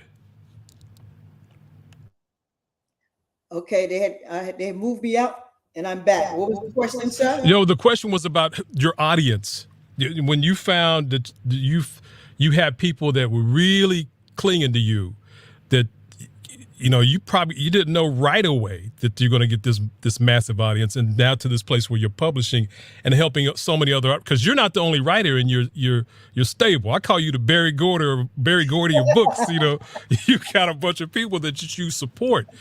So how was it a trickle, or did people just bowl you over for more right away to get to where you are? Well, once I started writing, while I was in prison, I landed 2 publishing deals and a literary agent. And once my first book came out, after my first book came out, the prison, they put me in a hole because they wanted to investigate. They said, how did you write a book and get published while you're in our custody? So I reminded them that they did a creative writing class. I took the class. I did what the class say do. I graduated from the class. You guys gave me a certificate. Voila, I'm published. So they put me in a hole because they wanted to investigate why I was able to do it in their custody. So, but while I was, the hole for me at the time was the county jail. And in the county jail, there was no restrictions on who you could write. So I'm in this county jail and I noticed that the women, they all had pen pals. And I mean, not 1, 2, and 3. These ladies was sending out 10, 15 letters a day. So I got the brilliant idea. My book was just published. I called home. I said, please make me a flyer. Put the book cover on one side, the order form on the other side, and send them to me. So they sent them to me. So I asked the ladies to put these flyers into their pen pal envelopes that was going throughout the prisons, throughout the country. My book started becoming popular. Other inmates, that's when they started writing me and say, how did you do that? I want to do that. How did you do that? So that's what inspired me to start my own publishing company while I was in prison. So I was just an inspiration, like you said, to many other writers. And they said that girl did it. I can do it too. And that's a beautiful story. I mean, to see, and that's what happened for me in the voice thing. Not only just James Earl Jones, you know that voice from the Darth Vader, but just other DJs and other people that you see. You need an example out there to think, oh yeah, I can do that too. Right. Especially for us, the thing that came out with Little Mermaid. I saw something on YouTube with a little black girl. She's black. Look at her. It's something that happens when you see the not typical happen. Oh yes, I can do that. So you're an inspiration to so many people. I mean, how many people do you have in your publishing group? Well, I published over 150 titles. I think I had to sign about 50 or 60 authors. Wow. and they just, I mean, just now you're like the publishing companies you were trying to get in. I mean, what kind of qualification? Because there might be writers out here listening to us. I mean, I want us to really, we're talking about how to form a business from art, and I was actually just watching Wayne Shorter's documentary that came on Prime this weekend. He had a quote in there where he was listening, he's watching a movie, and there's a quote that says, "I must." For what I was telling before you came on, I was doing the corporate sales, I was working at airlines, and I knew I can't do it anymore. I didn't know how to do voice work, but I just knew I had to. I want to do it, and it's the same story for you. So we're making businesses for something we just have to do. It's not, I think some of the other businesses have that same feeling, but for arts, I think it's another place, and you have to be in a place where you're so free to be authentic and be who you are. Because people hear my voice. I'm not doing anything kind of precise, perfect, robotic voice. I'm just expressing what I feel and what I think this company needs, and that's what you do with your books. So do people send? I'm sort of harping on what when you sign somebody, but I'm just looking at, we've done a couple of books together, and before you came on, we're going to come on, and I again called the Audible. I was thinking of some of the powerful people who have done voice. I don't know if you remember Barbara Jordan. She was a senator from Texas who was this is back now, I'm showing my age. She was a Watergate person. Barbara Jordan. She was just her precise voice. Then Shirley Chisholm. Any preachers, Black Panther, politicians, everybody who has a clean, this is for me, clean, correct way of speaking, has such a presence, can convince and change people's lives in a way. And I know I've seen some of the people, the fanatics that go after you on YouTube when they hear and see your book. I mean, what does that do to you when you see people that are so influenced by when's the next Wahida book coming? Because you write, but you're a publisher, and they want to wait for you. What does that do for you and your soul from where you came from when you see such a fan thing? It's like a two-edged sword, because when I'm out promoting the company and the books, my fans are like, "Wahida, we don't want to read your author's book. We want your book. When is your next book? When you have that?" Yeah. But I handpicked these authors myself. These are amazing authors, so you got to check them out. So, like I said, it's a two-edged sword. It's flattering, but at the same time, I put other authors on, and I want them to flourish just like I flourished. Yeah, that's the same way. I run a thing on Thursdays where I have, in my church, it was a lady I understood. Well, I heard her. She was a singer. She's a singer, and that's what I do is I'm doing music for 15 seconds. I tell them all that, but I have a small group of people that come on Thursdays, and actually, I will hope that you would come and be a guest and talk about what you do there too. But they come on, and I'm such a champion of Black women because the Keisha Monk was one of our guests, and she is the relative of Theolius Monk. She was the first lady in history to be a stage announcer for the Tonys Award show. And I mean, that's one of my goals is do the Oscars, but they're in just a quick succession, especially after, the killing with the guy with the knee in his neck. There were three ladies two did the Oscars, two did the Tonys. And so that sort of led to me wanting to really help people not spend the money. I've got probably $10,000 worth of equipment here, but you don't need to do that when you start. And your best instrument or equipment is you. Your best, I mean, there's probably software out there for writers, but your best, your finger and a piece of paper, a pen is where you can start. So, that's the group I have is on the Thursdays just to help people through that journey and give back. And it's really giving back 20-fold when I've done that. So what you're doing and hiring people, letting them become part of your experience is such a great gift that men and women, young, old. Tell me about the Thug series thing. And we're going to, again, I really want to actually get to the Trey's new book. Is it finished yet? Is he? Well, no, Mark, you did this book here. Yes, D-Boy. He finished part 2. That's the one we are patiently waiting for you to narrate.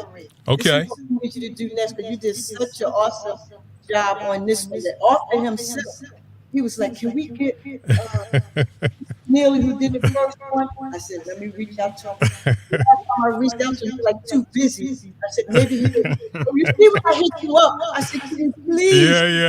Yeah, I know. And I feel so guilty too when I said, oh no, I gotta do. But if it's ready, I'm ready to get started. Seriously, if it's ready, I'm ready to go. I had to reach out to him and get it going. So yeah, we're ready to go. But yeah, he's a great writer. That was a great story. And I remember listening to that. So I was going on a trip. So I had the headphones on. I'm walking through the airport.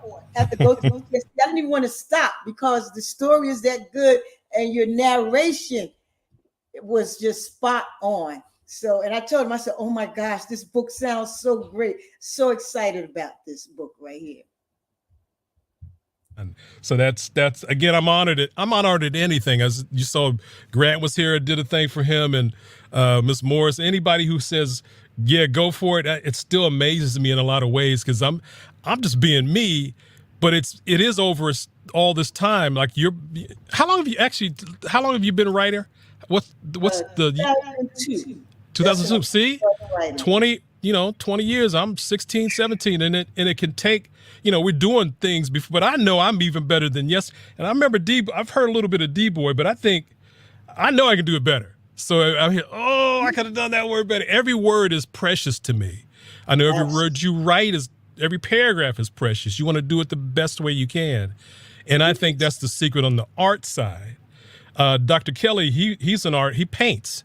And I know he puts so much effort into every paint stroke. And to me, that's how your business goes. I mean, I'm also a collection agent now. I got money sitting out there I got to go get, but I wouldn't have it if I didn't do a good job on doing their work. So that's pretty much it. I think we're going to have a little bit more time, but what's some of the things that you do to keep you going? I know for writers, there's writer's block and things that shut you down. And how do you get up out of that in a way that keeps you moving? Well, for me, it's not writer's block. It's, in prison, I had time to write, but running a publishing company and being home and running a business, running a nonprofit, overseeing the authors, family. So that's the challenge, getting writing done through all of that. That's the challenge now. Yeah. Before I forget, what's your website? How do people get a hold of you to listen to your books? I know it's on Audible and Amazon, but how do they get directly to you? wclarkpublishing.com. wclarkpublishing.com. Okay, very good. I know Eric Kelly will put that up. They'll put it up on the screen and so forth. But wclarkpublishing.com, and then again they can go to Audible, right? To just look up Wahida Clark. Okay. Yeah. Good deal. Yes, so all the books that I've done. Again, I know guys have done and ladies have hundreds of books, and that's just not part of my lane. But I love the chance to do a great book like yours. So the other part I wanted to really get to before we end is I grew up in a place where my grandmother, if I said, know what I was going, I got marks still on my head from doing slang in front of her, and I know so much of what you do is authentic, but I still think for corporate, which is, Business Expo, it's profit. There's profit in being a confident communicator, not just telling a great story, but telling it in a way where you're not just saying, what I'm saying, what I'm saying. And you can hear somebody do that 15 times in one sentence. And that just, as an older dude, it grates me a little bit, but I know we can do better, especially when the world is buying our product. So that's something I wanted to really make sure we got in. And there's a cancer right now. Everybody says right after everything. You did it right, and then right, and my grandma would tear y'all up for. So it's part of our responsibility, I think, as entrepreneurs, kind of when you hear that from young kids or whoever's doing, kind of some ways, you need to tone that down a little bit. You slow down, and you don't have to say it right after everything you say, because sometimes it ain't right. But that's just my own lane in court. I wanted to make sure it's done because in my world, I have to make sure each word is clean and correct and done well so the product shines. But that you know what I'm saying, stuff can't be part of who I am. So that's another thing. But the strength because you're right. Yeah, There's a time and place for everything. There you go. And listen, on the game, it's Saturday now. In the game, I can talk crazy. You know, go, run. But for you, authenticity and how people go and speak is so pure and necessary. That you have to be able to. I said, you have to be able to do it in a way where it's done in the story flows. I remember what we talked maybe a couple years ago. I work with a lot of producers here in LA and producers for movies and the rest. Where are you on that? I know because some of these, the thing I wrote, let's see, I did the audiobook for what's the one I did that had such the two people with the car blew up and so forth. That's a movie, Wahida. I know, and my fans are dying like Wahida went. But this space is just so. I'm about ownership. Tyler Perry, he said you got to own your stuff, and when you in the movie industry, if you don't have the budget to do your own stuff, then you have to. The studios or the investor, they get the lion's share. So that's been my only hang up. I want to be in control. I work so hard to build this. I want to have the most control. So, of course, we have several projects that would be amazing on the screen, but it's just getting the right timing and the budget to get it out. Have you talked to Tyler Perry before? Have you presented any projects to him, or are you at that place? I have. And when I lived in East Orange, in my office, his project manager, one of his project managers who I was incarcerated with, she had called me one day and said, Tyler said, send me some books. Send me some books. I sent him a whole set. Nothing, huh? Anything back. Yeah. And recently, she called me with him on the line, but I wasn't available. And I said, Letitia, you're kidding me. She said, I had him on the line right now. But so he did send me the message, said that he has stuff slated out for like the next 3-4 years. But my time will come. It just has to be the right time for me.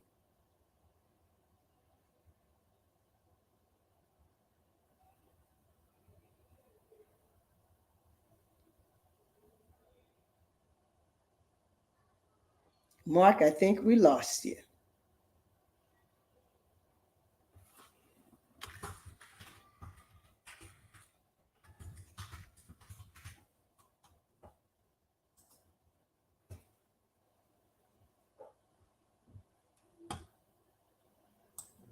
With the mute and so forth. Ownership is so key. And I've done some things, people hear I get something every day almost on the Huggies commercial that I did for the Super Bowl. Where are you? And we had a whole thing with that, with Kimberly Clark and the money, and it just so they got another person. But I stuck to my guns, and that's going back and forth. But I knew I couldn't go into it where they weren't going to pay me like I know I deserve. Like Fat Joe says, yesterday's price, not today's price. Right. So I stuck to it. But and people know me from that in a ways, but. It's just what happens in business. And so, yeah, you've got some stories that movies would just shine. And I'm waiting for it. So Tyler's not the only one. He's one of many. He's one of many. And you can actually start your own, you can have your own production company. That's what we're working on. That is what we're working on. Good deal. I'm trying to think what else we can get to far as your book, but I'm just happy that you could tell the story instead of me trying to, give a little summary of you. To have you right here is an honor, and maybe we can do some more things in the future. We're going to get on that book that Trey has ready. If it's where is it, by the way? Is it ready to go? Do I need to go on Audible to do that? No, I had to send it to the editor. I was just taking my time because we had so many other projects. Okay. And now that I know you're ready, I'm ready. I can send it to the editor to get it knocked out. So I'm ready. He requested you specifically. And I was like, oh, yeah, let me hit you on Twitter. We'll make it happen. We'll make it happen. And who else makes it happen is Mr. McGaw. He makes it happen. Yeah, I love this guy. This is my man right here. Hey, the love is mutual for both of you and what you've been able to accomplish in your careers. I love the resilience, the story, like never quit. We just keep moving forward. This is fantastic. So I just have a couple of questions. I'm curious, right? I'm a curious guy. Wahida, I mean, do you ghostwrite yourself for any other writers? Yes, I ghostwrite for others. And I'm a book writing coach because like I assign celebrities because of my brand. So I attract celebrities. So like I just signed Drummer Boy, big producer. One of his beats just went diamond with Waka Flocka. Big 50, she has a movie on BET. She's also American Trap Queen with Judge Mathis. I have the soccer mom, Madam. She had a big case in New York. And just I have influencers and celebrities. So now I use the book. I tell everybody you can use a book to brand what you do, to add an additional revenue stream to what you're already doing. And we like that. That's become our business model. Because I love that. I love that. And if you had to say like, this is my lane as far as your genre, the type of books that you write, how would you explain that to someone? I am known as the official queen of street literature. And any of the audience ever read Donald Goins, The Iceberg Slim? That's the type of books that I write. We call it street literature. It's hood, it's street, it's the slang, it's the cussing, it's the jail, it's the murder, it's the sex. It's what I write. I love that. So you can say I'm already like into the book. Like, all right, that's interesting. Let's hook him up. Let's hook him up. He's gonna love it. Let's hook him. Glad to give him a couple of reads, but I just have to warn you, just be prepared. Well, I could see like some of your books, some of the things that you've done, do they come to streaming services? Like, do you see them on a Netflix type of thing? I mean, you start looking at some of the most popular TV shows featuring Black people, they're in that genre, right? That's right. Our books started it all. That's where they get them from. Our books, this genre called street lit. When I started writing in this genre back in 2002, there was only the pioneers, Donald Goins, Iceberg Slim. Then Sister Soldier came out with The Coldest Winter Ever, and then it just rebirthed, and then it just was flooded. And then we have all these books. Then we have the rappers rapping what we write about. Then we have the movies and the streaming shows on TV, basically street lit books. I love it. I love it. And then Mr. Neely, you're doing audiobooks. I know you did an audiobook for Dr. Kelly also. So are you doing entire books? Yeah, entire books. But again, as I was saying with Wahida, I can't dedicate all the time I have. I'm working every day with commercials and the rest and animation, so forth. I just don't have time to, and it hurts my heart that I can't finish them fast, because people who just do audiobooks, they're in this booth 8 hours a day, killing it. I don't have that kind of time, although I wish in some ways I did. So it's honorable to do a Miss Clark book, but I don't want to cheat her by spending too much time on it. But yes, Dr. Kelly's book, he'll tell you too, it took too much time, but we've got it done. So there we go. You're the kind of voice that, and I remember this because I'm a little older, that you're driving down the highway, you tune into the radio station, and you get someone orating, a very good story. Mark's got that story, and I would like to see you listening to Mark And then with the Wahida story, and I'm like, I'm riveted. I'm pulling off the highway because I'm listening. I'm telling you, I was walking through the airport with the headphones. I'm like, oh my gosh. You got to take that off, man. We got to get him flipping the hustle. We got to get him flipping. Oh, that was amazing. That was amazing. Yeah, just from those titles, you know what's coming, man. You know what's coming. Flipping, D-Boy. But the passion, you hear it right now. The passion she has is the same you see on the page, and you're like that, or you're like that. And it's an honor to be connected to her and telling a real story. I mean, you might say street, but it's still us. It's us. Yeah. And we've got to be able to share that, and people need to go buy these books. That's what we're all here for that too. We're here for business. That's like Black business. What do I say? I don't know. I am Black business. I am. You certainly. And that voice is so iconic. I think it sets the stage for our program, and we're growing. We want this to be a 3-day affair that we're telling our story. Here's the deal. Even though it might be, you say, well, that's street genre, but that's where we start. A lot of people, we've started in that world. A lot of people have had to reach into what we would quote unquote the criminal element in order to get to where they needed to go. And it's just part of our history. Unfortunately, fortunate or unfortunate. But you know what the cool part of that? You don't stay there. It's just a part of the episode. Yeah. Part of the episode, right? Yeah. To get you that resiliency. Like, man, like he described, like you're in a very powerful situation in prison, cut off. Said, wow, I still got to survive. I still got to make money. I still got to do something. I can't just sit here. And you found a way to do that. And look at you now. Look at her now. Thank you. Well, I want to thank both of you for being on the Black Business Olympics. And you know what we say at this time? Genius is common. Yeah. Both on the other side. Thank you. Thank you. What a treat. That is a fantastic treat to get both of them. I encourage everybody to look her up. Look her up. Go ahead and buy her books. Look up Mark Neely. He's out there. These are our professionals. They're out there. They've got a lot of good information out there, a lot of good craft out there, a lot of good art out there. So let's get busy. The Black Business Expo's mission is to raise funds for high school seniors going to college or K through 12 entrepreneurs.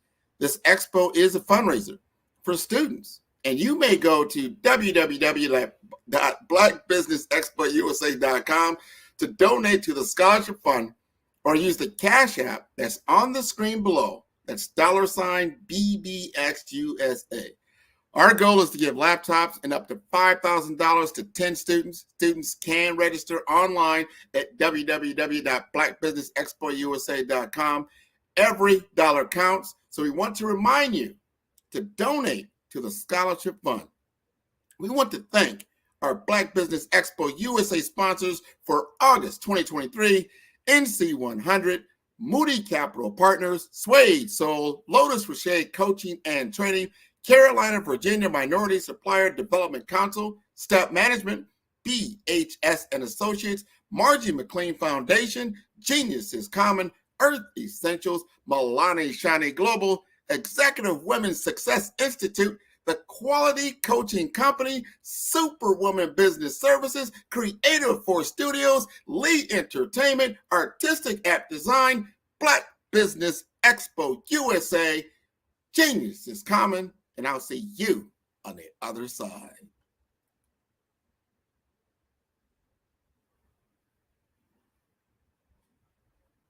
Hey guys, my name is Caden. I'm the CEO of Caden Teaches, and my genius is teaching kids about financial literacy. Throughout my financial products, such as my financial flashcards, my activity book, and my newest project, my financial bus, which I bought.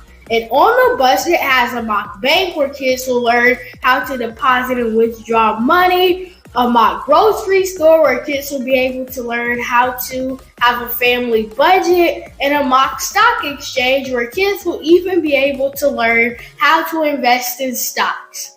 Now, I decided to start teaching kids about financial literacy because I find that most kids graduate high school without even knowing the basics about financial literacy. And I feel if I were to teach kids about financial literacy, that I would be able to help kids tap into their genius.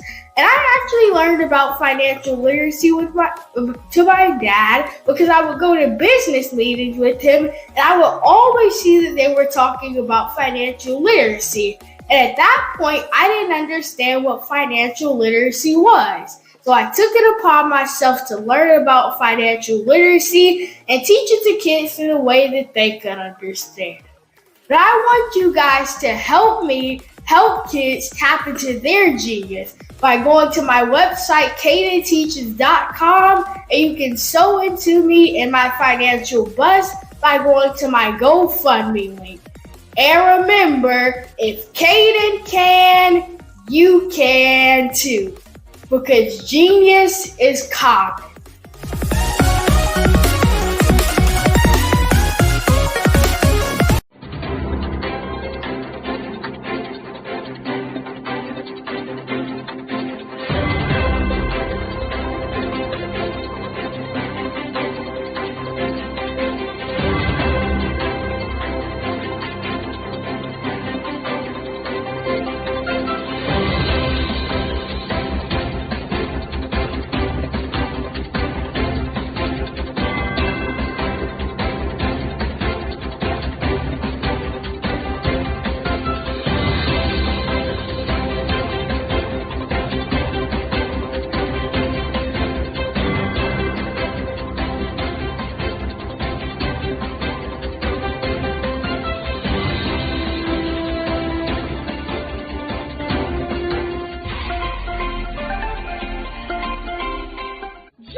Dr. Eric Kelly III and a host of phenomenal speakers from all around the globe for this 7-day virtual event that you don't want to miss. The mission of the Black Business Expo is to raise scholarship money from kids all the way from high school, all the way from college. The Black Business Olympics is one of the largest Black business showcases in the world. It is an opportunity for businesses and companies to showcase their businesses globally. We are going to be giving away laptops up to $5,000 away to students. Again, I'm Olivia Appleberry, the founder of 2 Cents Finance and one of the speakers for the expo. I am so excited to see you there. For more info, go to www.blackbusinessexpousa.com or call 919-308-9090 and hope to see you there. I am Black Business. From the moment I wake until the time I sleep. Yes, I am Black Business. I am Black Business. Tell me, are you Black Business? I am Black Business. Do you support Black businesses? Listen, I support Black business because I am Black Business. Black Business Expo, one of the largest business showcases in the history of Black business in the world. The world! Sign up today at www.blackbusinessexpousa.com or call 919-308-9090. I am Black Business. I am Black Business. From the moment I wake until the time I sleep, I am Black Business. I am Black Business. Are you Black Business? I am Black Business. Do you support Black businesses? I support Black business because I am Black Business. Black Business Expo, one of the largest business showcases in the history of Black America in North Carolina. Join Dr. Eric Kelly III and a host of phenomenal speakers from all around the globe for this 7-day virtual event that you don't want to miss. The mission of the Black Business Expo is to raise scholarship money from kids all the way from high school, all the way from college. The Black Business Olympics is one of the largest Black business showcases in the world. It is an opportunity for businesses and companies to showcase their businesses globally. We are going to be giving away laptops up to $5,000 away to students. Again, I'm Olivia Appleberry, the founder of 2 Cents Finance and one of the speakers for the expo. I am so excited to see you there. For more info, go to www.blackbusinessexpousa.com or call 919-308-9090 and hope to see you there. I am Black Business. From the moment I wake until the time I sleep. Yes, I am Black Business. I am Black Business. Tell me, are you Black Business? I am Black Business. Do you support Black businesses? Listen, I support Black business because I am Black Business.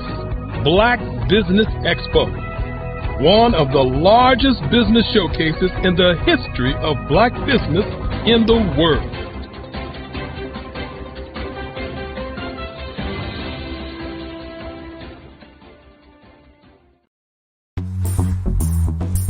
Attention all entrepreneurs and companies. Are you looking for reliable and efficient virtual assistants and back office support to help you manage your business tasks? Look no further than Superwoman Business Services.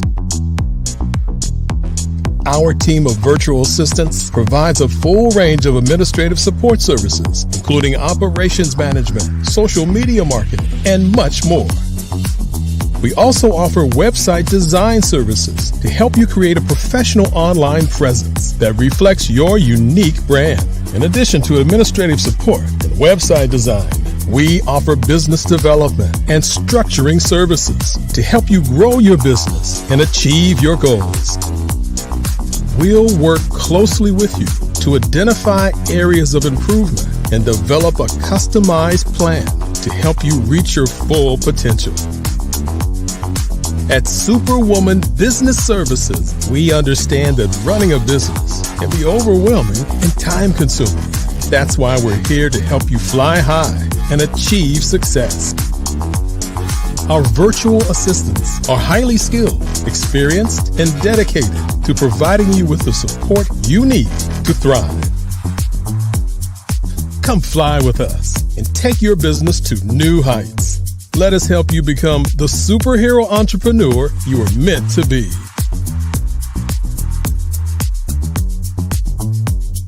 Contact Superwoman Business Services today to learn more about our back office support services. Come fly with us and take your business to new heights.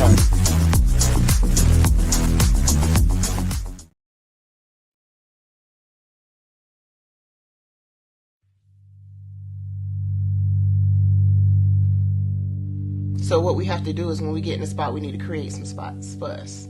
That's the main thing. We need to be able to be in a position where we're able to create those spots for us. For me, being an entrepreneur, I'm not just going to get a business and then leave you sitting high and dry. If you ask me some questions about entrepreneurship, I'm going to give you as much as I received. I've seen people who made it, and then when you ask them, it's like, okay, now you have to pay me for the information, the same information I got for free. We probably in totally different cities. There's no way that we're going to bump heads or anything. We're not competing. Bring me up with you. And so I just think that whatever education that I have, then I need to be able to give that to my own as well. So create the spots. You can create the spots when you get there.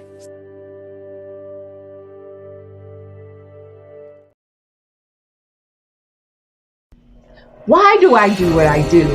You know, my life coach asked me that a few years ago.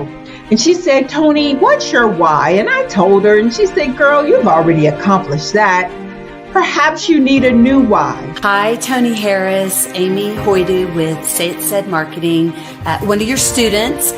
and just wanted to say thank you, Tony Harris, for spending so much time with me and giving me that boost in my business that I so drastically needed.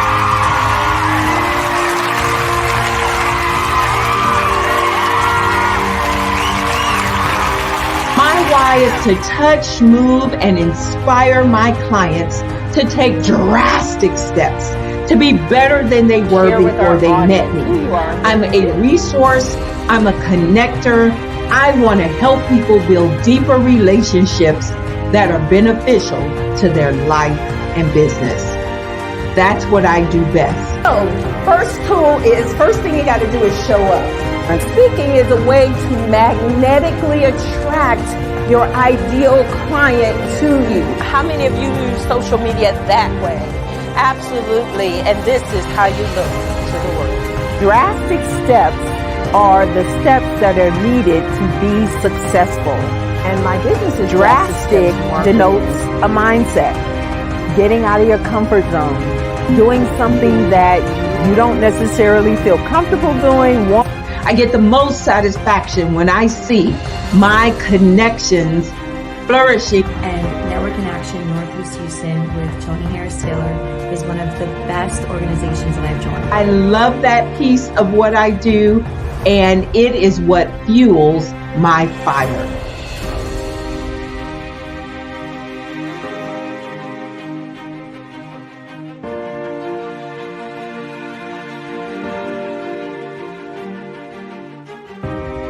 My name is Tony Harris Taylor, saying take a drastic step today for a fantastic tomorrow.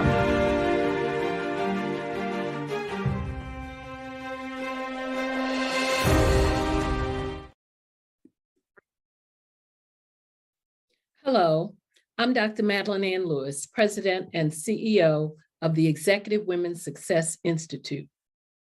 And my genius is helping women accelerate the path to success. You know, I was blessed to have strong women in my life who encouraged, motivated, and pushed me to do my best and to never even think about giving up on my dreams.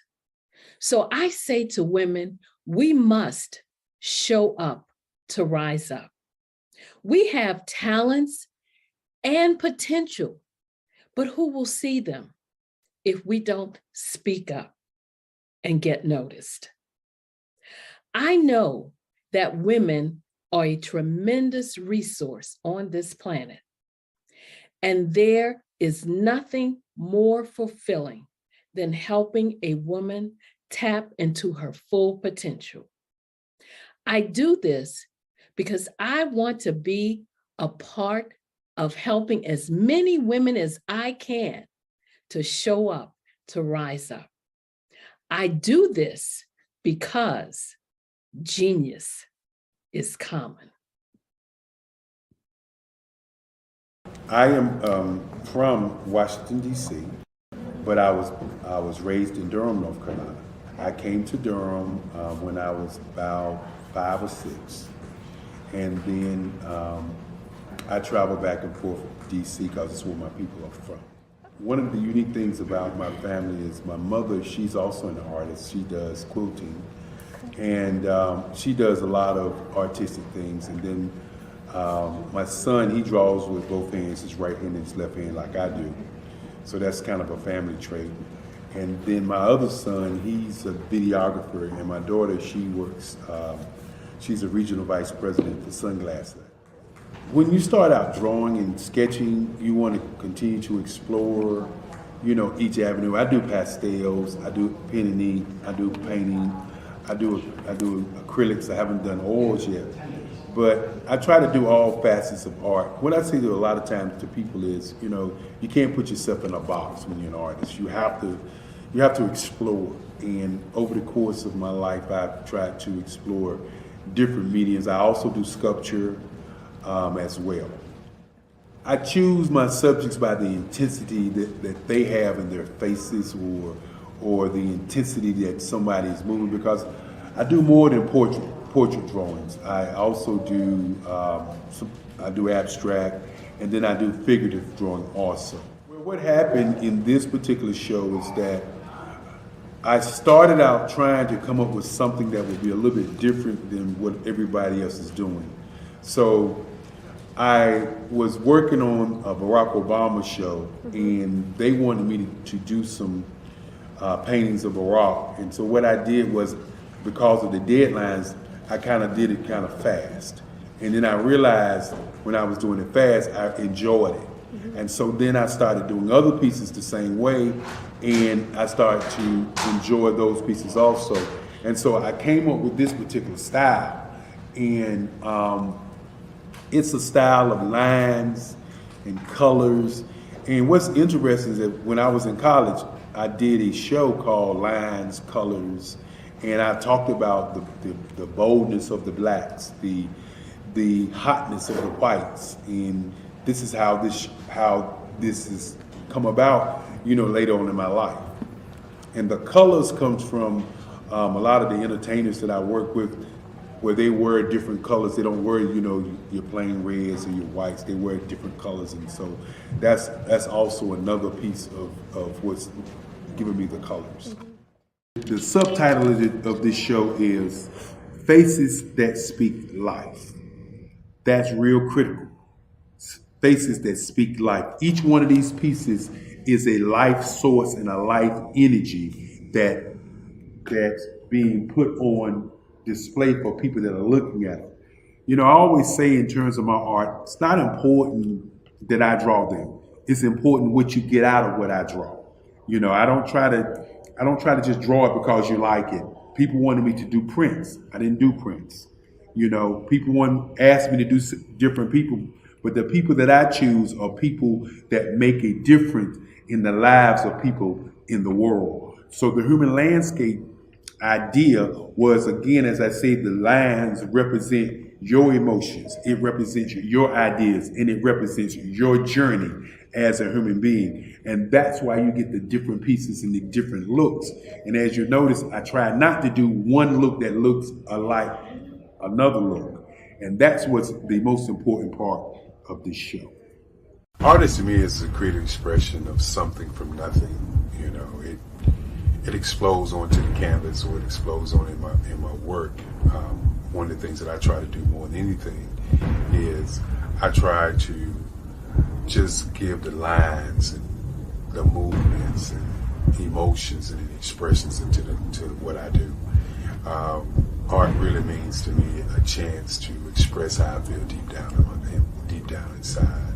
Most of my art begins as a thought that I might have, whether it's sports, whether it's history, whether it's a woman or a man. It pretty much starts as an idea of thought before I get into the actual image of what I'm going to draw. I do a lot of historical pieces. I was a history minor in college, and I love to do history pieces.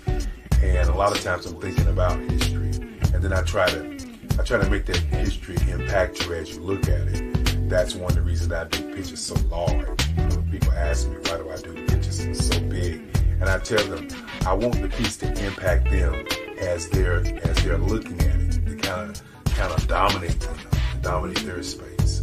And most of my pieces I try to do off page. I don't try to do anything that's going to be in those four corners, or in a square. And I want your imagination to be a part of the piece that you're looking at.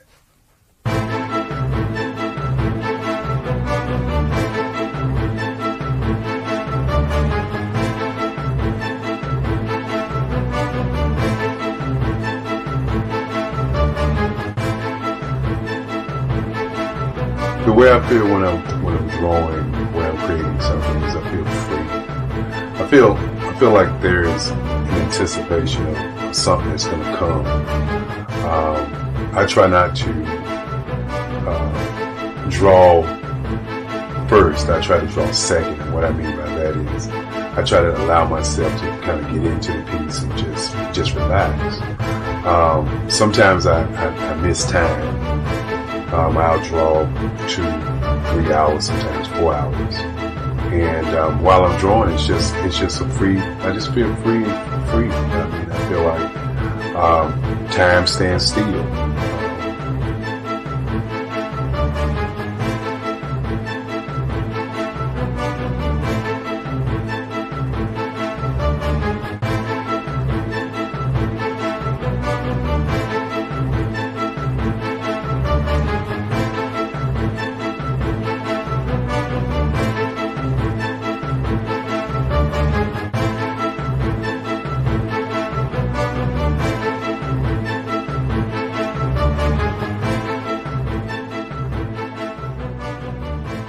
That's what it's all about in terms of the lines and the colors in my work, is to get an expression, to go deeper and past just what you see on the surface, but to go in and try to find an expression that everybody gets a different taste of what that expression is, whether it's anger or whether it's being happy or whether it's being, kind of calm or nonchalant. That expression that people take away from the piece is the most important part of what I do as an artist. Bold is the size of my pieces, where I try to do the piece larger than life, to kind of push forward toward you. That's what the boldness is all about. It's not so much about the lines, it's about the size.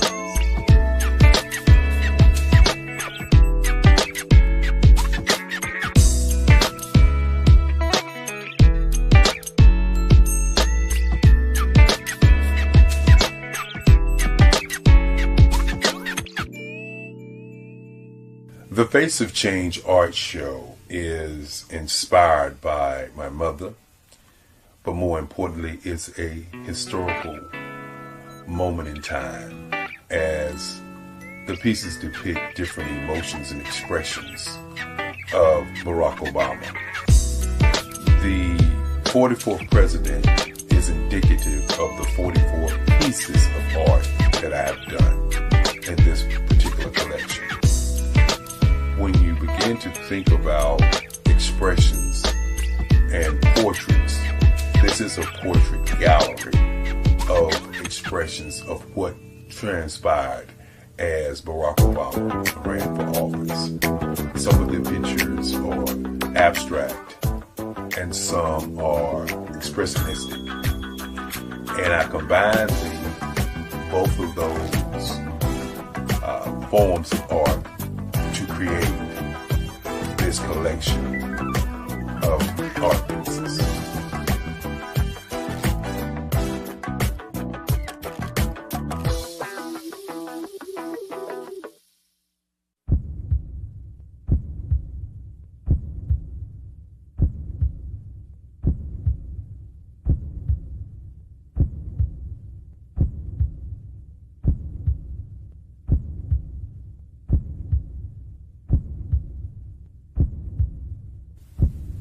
Overcomer, brilliant, ambitious, motivated, awesome. Obama.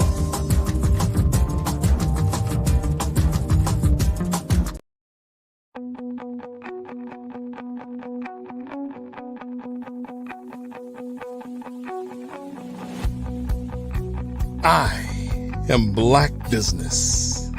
From the moment I wake until the time I sleep. Yes, I am Black Business. I am Black Business.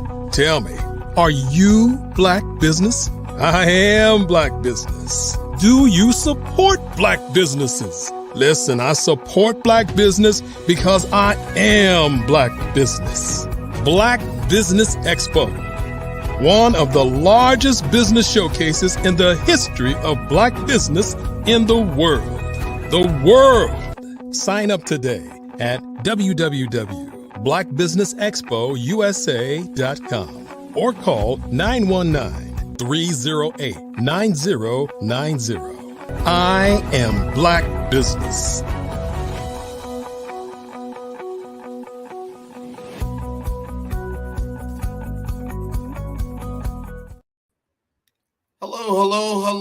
Hello, good evening, business owners, entrepreneurs, thought leaders, and corporations. Welcome to the Black Business Network.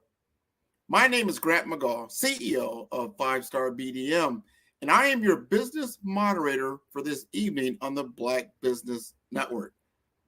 The Black Business Network is a 24-hour business network showcasing Black businesses, business owners, entrepreneurs, and thought leaders worldwide. We have speakers from North Carolina, London, Singapore, Africa, Japan, and cities all over the United States.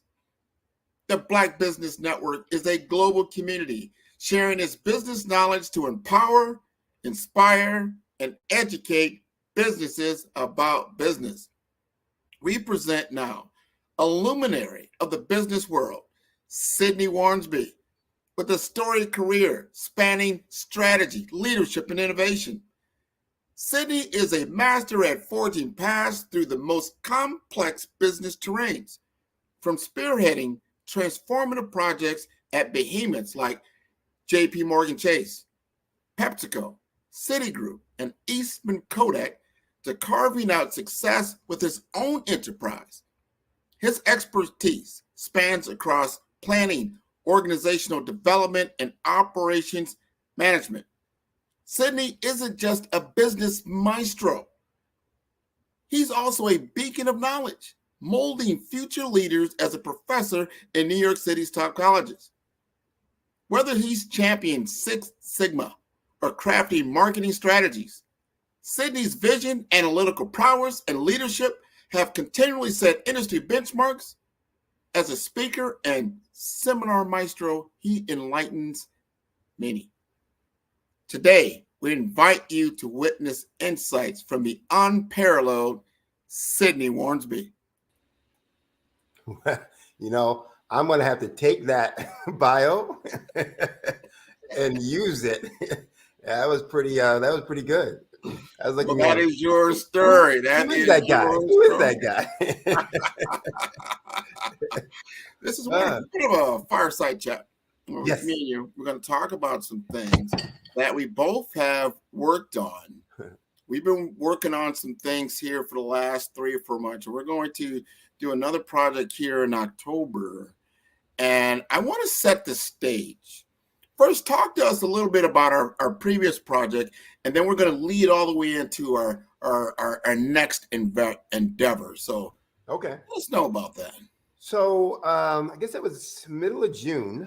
You and I did a workshop where we were training and helping business owners, CEOs, founders, etc., to really identify how branding can be used to grow their business. And so we were talking about branding techniques, branding strategies, branding tactics, and then how to use those to craft what I call your market dominating position statement, and then how to use that in all of the categories or areas that lead to growing your business and growth for your business, lead generation, compelling offers, et cetera, et cetera. And so, that was what we did then, spending about 2-3 hours, with a handful of folks. Well, actually, it's, quite a few, about 20 plus folks, just walking them through those strategies, what needs to be done, why it needs to be done, the importance of branding, some of the steps of branding, how to create your gap analysis, and then, using that to create that market dominating position statement and using that in your marketing messaging in general. Well, we did that, and we did that one as it was a free workshop. We wanted people to understand and give them a piece of our knowledge and wisdom. Mm-hmm. As I just stated, you have a storied career in corporate America, as well as entrepreneurial. I have the same, and we've got thousands, literally thousands and thousands of hours of experience that we want to now give back and to give to others so they can chart a journey that's going to be quicker, faster, better. I call that speed to market. I don't want you to take years to get to where possibly we did in some of our careers and some of our business adventures, when you can do that now in months. Think of it now like how we call about Chat GPT or AI. You can do things quicker, faster, in a blaze. But you've got to have the right direction. You've got to have the right prompts, as Right. the kids are telling us. We want to give those prompts, right? Say that again? Prompts. We want to give you direction. We want to give you guidance. So one of the things that was, I will say, rewarding from the workshop that we did in June was how well received it was by the participants, and how many then were clamoring for, asking for more. And so when we finished that workshop, people said, we want more. How can we get either more details around this? How can we stay together as a group and get more information from the two of you, et cetera? So that's why we put this next program together, the forum that we're going to do. And that's really about, I don't want to say hand holding, but it's guiding by leading them along the path. So we're going to work with individuals who participate in this workshop, in this forum, to actually teach them how to do their gap analysis for their branding strategy, how to take that gap analysis and then put it into the framework and the tools for creating your market dominating position statement. And then we're going to actually work with folks on perfecting that, through some coaching and peer analysis. So we're going to then have people actually present, their information, what they've worked on, et cetera. And you and I will give them some feedback, as well as, let some of the other participants, give feedback. So people will walk away with some very tangible outputs and outcomes from that they will use for their business. And to the point you were making, I talk about having a $1 million framework in 6 months. That look, we all want $1 million business. If you're starting your business and your small business, et cetera, we all want $1 million business. But you have to create that framework, for that. What are the processes? What are the structures? What are the systems? What are the tools that have that? And so one of the things that I do with my clients, and you and I have talked about, is giving people that framework that says, here are the things you need to put in place. And when you have these things in place, then you may not have $1 million in revenue in that 6 months, but you will have the framework and you will be on the ramp for having $1 million in sales, because all the systems are in place. And now it's just a matter of you clicking and using those systems and those processes. So that's what we're going to be doing in this forum workshop, in October. That's right. That's right. And I want to remind people think, $1 million business, it sounds like a big number, but it really isn't. It's really about volume and execution. I remember I read this book and it was telling us that you can have $1 million business with a $25 product. Oh, yes. You sell a $25 product, but you sell 25 of those units every single day, you've got $1 million business. Right. And the question then becomes, okay, fine. How do I sell 25 a day? Yeah. Right. So it sounds simple, but it's like everything else. If I start with that in mind and I put the system together and say, now, one of the things I talk to people about is like, look, there are only 5 things that drive growth of any business. I don't care what kind of business. JP Morgan Chase, an entrepreneurial business, Facebook, blah, blah, blah, or Meta, whatever. Yeah. So there's only, 5 things that are going to drive growth. And the idea is, to make sure that, you are putting the systems and processes in place for those things.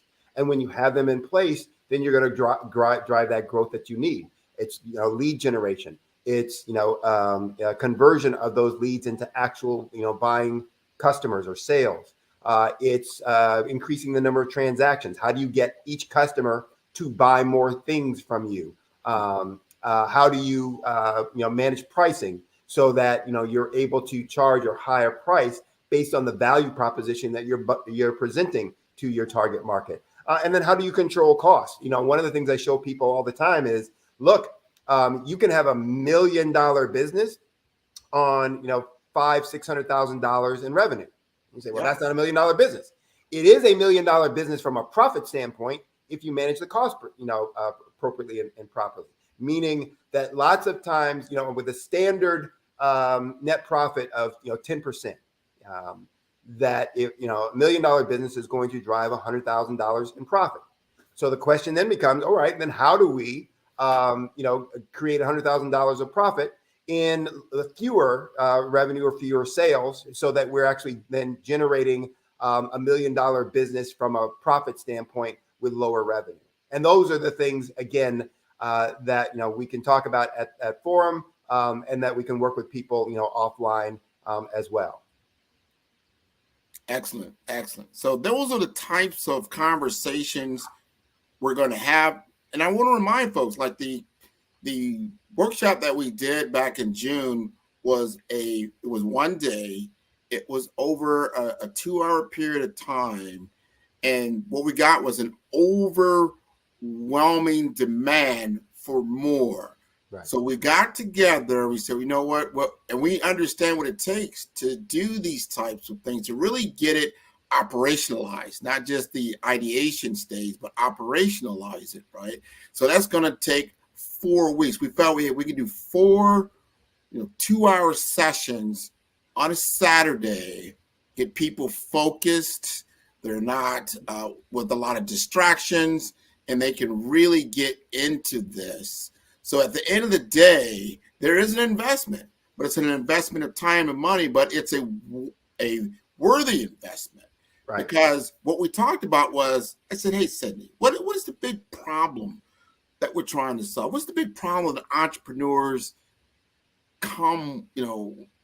that really stumps them? And I said, Sydney, what did you say? And Sydney said, it's that rut. You get in this cycle that you keep doing the same thing over and over again. You don't really have the time to evolve and try something different. And you've got to have the time to get the training and the understanding and the ability to then begin to change that outcome. Would you like to elaborate on that, Sydney? Sure. It's the old 80-20 rule, that we spend 80% of our time on things that generate 20% of our revenue and profits. Now, that makes no sense, right? And if you told somebody to do that, they would say, I'm not doing that. That makes no sense. But that's what we do every day.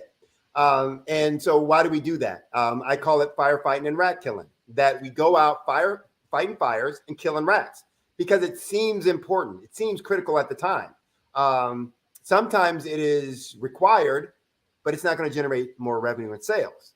So why am I spending my time on that as the CEO, founder, president, head of this organization? That shouldn't be something I'm spending my time on. I should be spending my time on the business and how do I grow and build the business. And so that's what we're going to be doing here. And again, we looked at, how are we going to do this? How are we going to deliver that? And one of the things that owners often say is, my day is busy.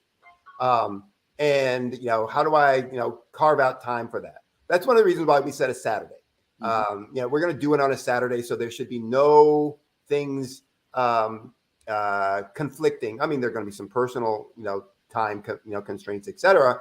But we said we're going to reduce the number of constraints, obstacles by doing it on a Saturday morning. So we're going to do it on a Saturday morning. Did we say 10 to noon or 11 to 1? Well, it depends on where your time zone is, but that's true too. Eastern, but it's going to be a Saturday morning.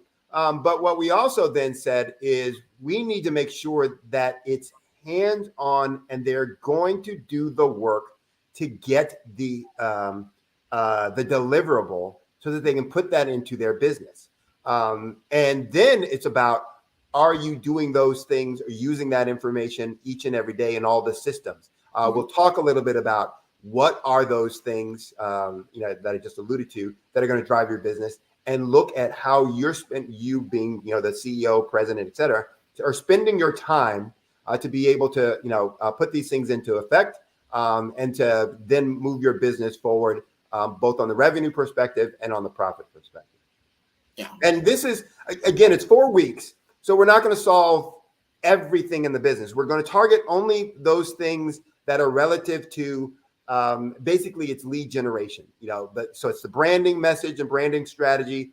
It's the, market dominating position statement and the marketing messaging. And then how do you use that messaging to, generate more leads, et cetera. We won't be able to get in 4 weeks to some of the other things relative to the business, but that gives you a great foundation for being able to go out and start and attracting more clients. And when you said before, hey, it's only 25 sales per day. Okay, I got to find, if I'm great, then everyone I contact is going to be a sale. Well, that doesn't usually happen, right? So I'm going to usually have to generate more leads. And the other thing I talk about is everybody's not a now buyer. So no matter, even if they're going to buy your stuff later on, they ain't going to buy it today.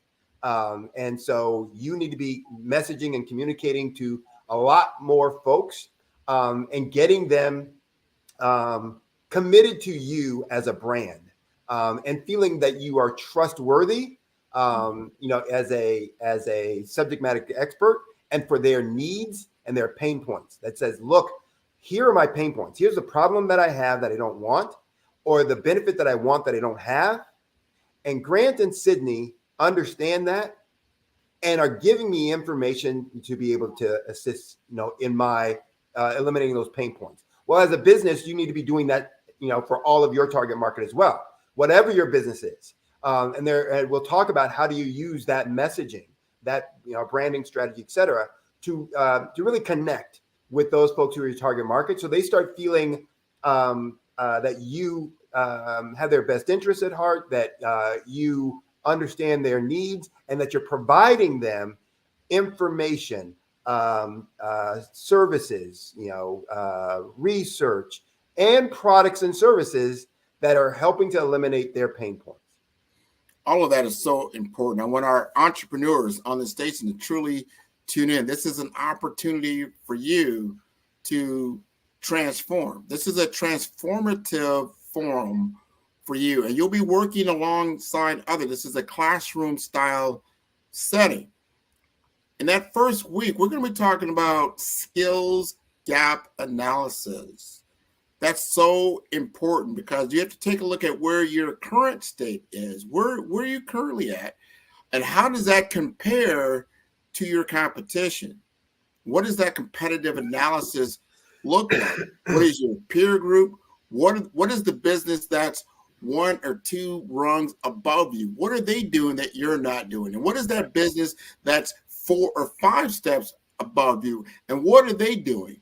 This begins to give you a track and a blueprint that you need to acquire. So that's what we're talking about. What do we need? What do you need to acquire in order for you to be able to have the revenue generation that you need to operate at these other levels? That gives you the playbook. Then so when you go back to work, let's say, and in another, in that next month, and you're ready, you know what to do. There's no question mark anymore.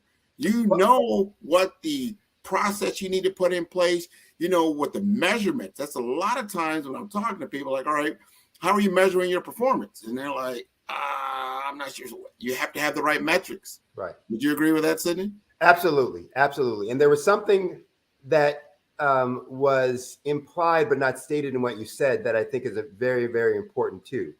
That when you talk about that gap analysis and what you're going to get out of that gap analysis, it's all those things that you talked about. But based on that, you also get a clear picture of who you are as a leader, as an organization, what your strengths are, obviously what your weaknesses are, and how do you use those strengths, though, to be able to eliminate those pain points that your client has. You wouldn't be surprised, but many people would be surprised and amazed how few folks really do that analysis and assessment and understand what their strengths are and understand what those strengths are relative to what their client or customer or target market want.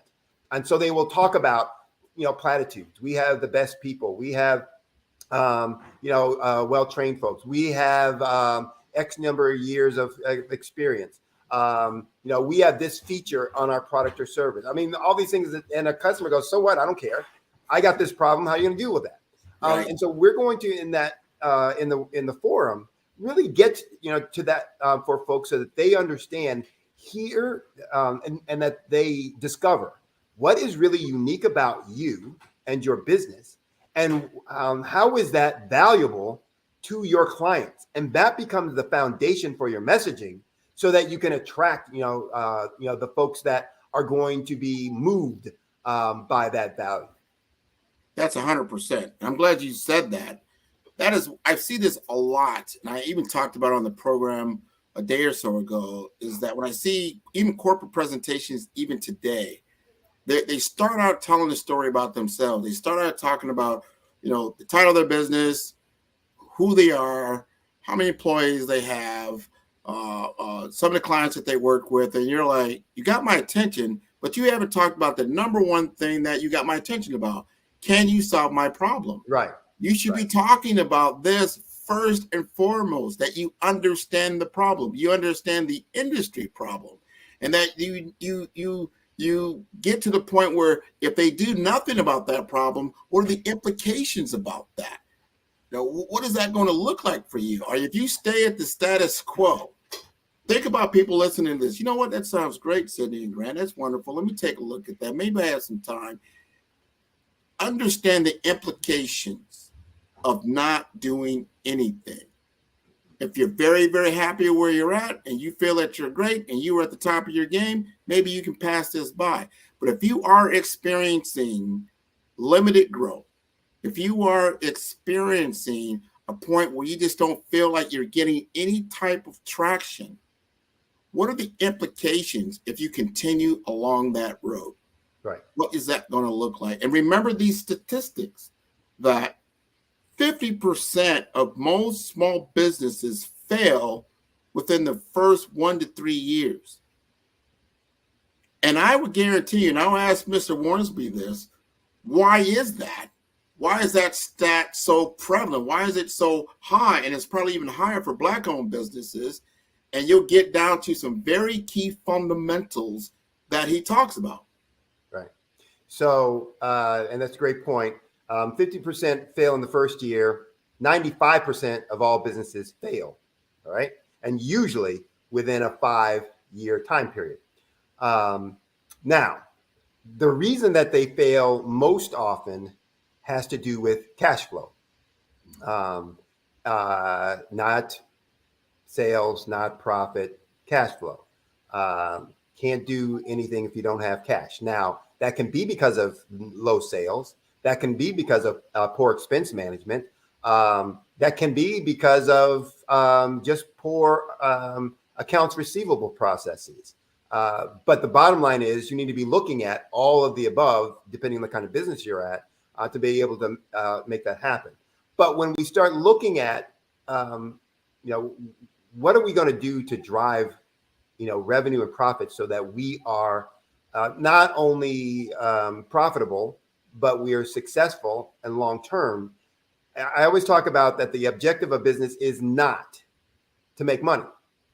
And that just blows people's mind. Oh, that's crazy. That's stupid. This guy doesn't know what he's talking about, blah, blah, blah, blah, blah. Okay, that's fine.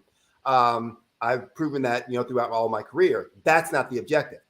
And if you doubt me, go to your potential target market client and tell them how much money you make and see if they're impressed. Most of them are going to say, oh, I don't care. Can you do this? So the objective of every business is to meet the needs of a customer or of a target market so that you can provide them something that eliminates one of their pain points, the problem they have that they don't want, or the benefit that they want that they don't have. That's the object. Now, money becomes the way we are measuring how well that is, how well we're doing that. I mean, that, revenue is a measure of how well we are meeting that need. Profit is a measure of how long we'll be able to meet that need. So, it's important from that perspective. It's a measure of execution and performance, but it's not the objective in and of itself. And so we're going to talk through in this workshop, what are the things that we're going to be doing so that you can really create messaging that's going to help you drive top line sales, by increasing messaging and helping people understand how you target market, understand how you are going to solve their problem, how you are going to eliminate their pain point, how you're going to eliminate the problem they have that they don't want, or how you're going to deliver the benefit that they want that they don't have. I think we got segmented, so I'll keep going on that until Grant comes back in. One of the things that it becomes important then in making that happen, and what we're going to do in this workshop, is really help folks understand how to do it themselves. And one of the things we want to make sure, so Grant, you were talking a little bit about, well, who is this for? And yes, it's for those folks who are stuck.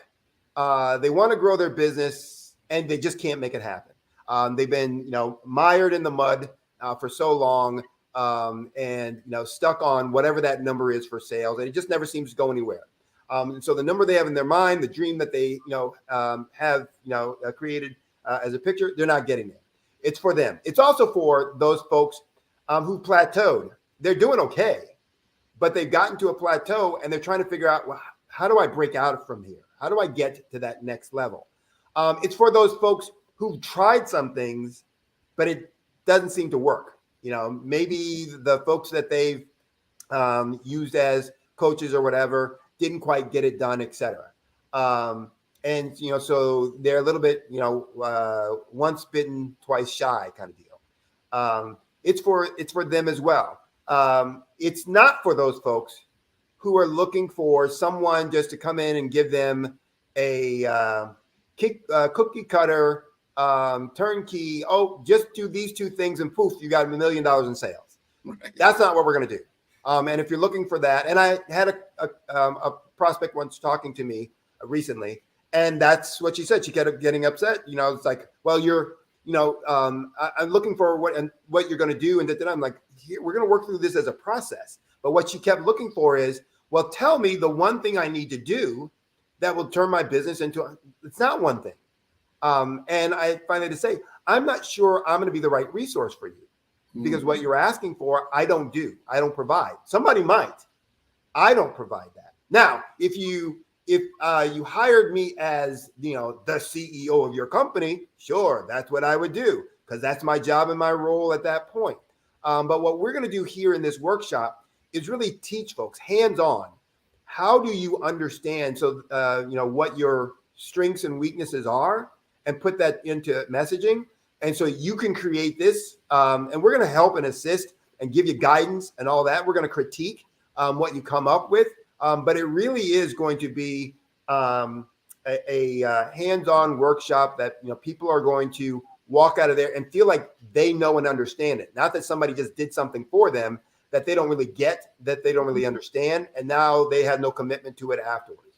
And that is a formula for failure. If anyone's looking something for nothing, you got to find that for me, because I haven't found it. Anything of value is something that you have worked for, that you have taken the stairs for. There's no elevator to the top. What you're looking for is applied knowledge, applied information that you can then put into your tool set to create the formula of success that you're looking for.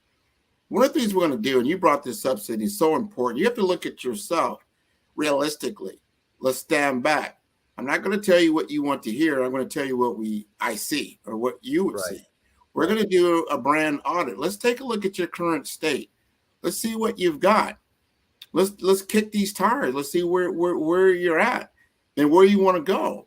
And it won't be me telling you what your business looks like. I'm going to show you what other businesses look like that are in your field, that are in your market, that are doing maybe 2, 3, 4, 5 times more revenue than you, and what they're doing.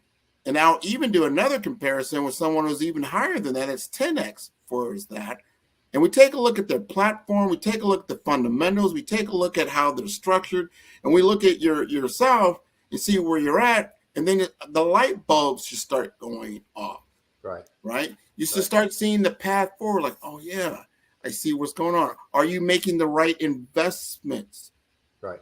where are these investments going to? How are you investing back into yourself and back into your business, back into your employees, back into your contractors, everyone that you're looking at? And are you infusing that workforce with the passion and vision that it takes?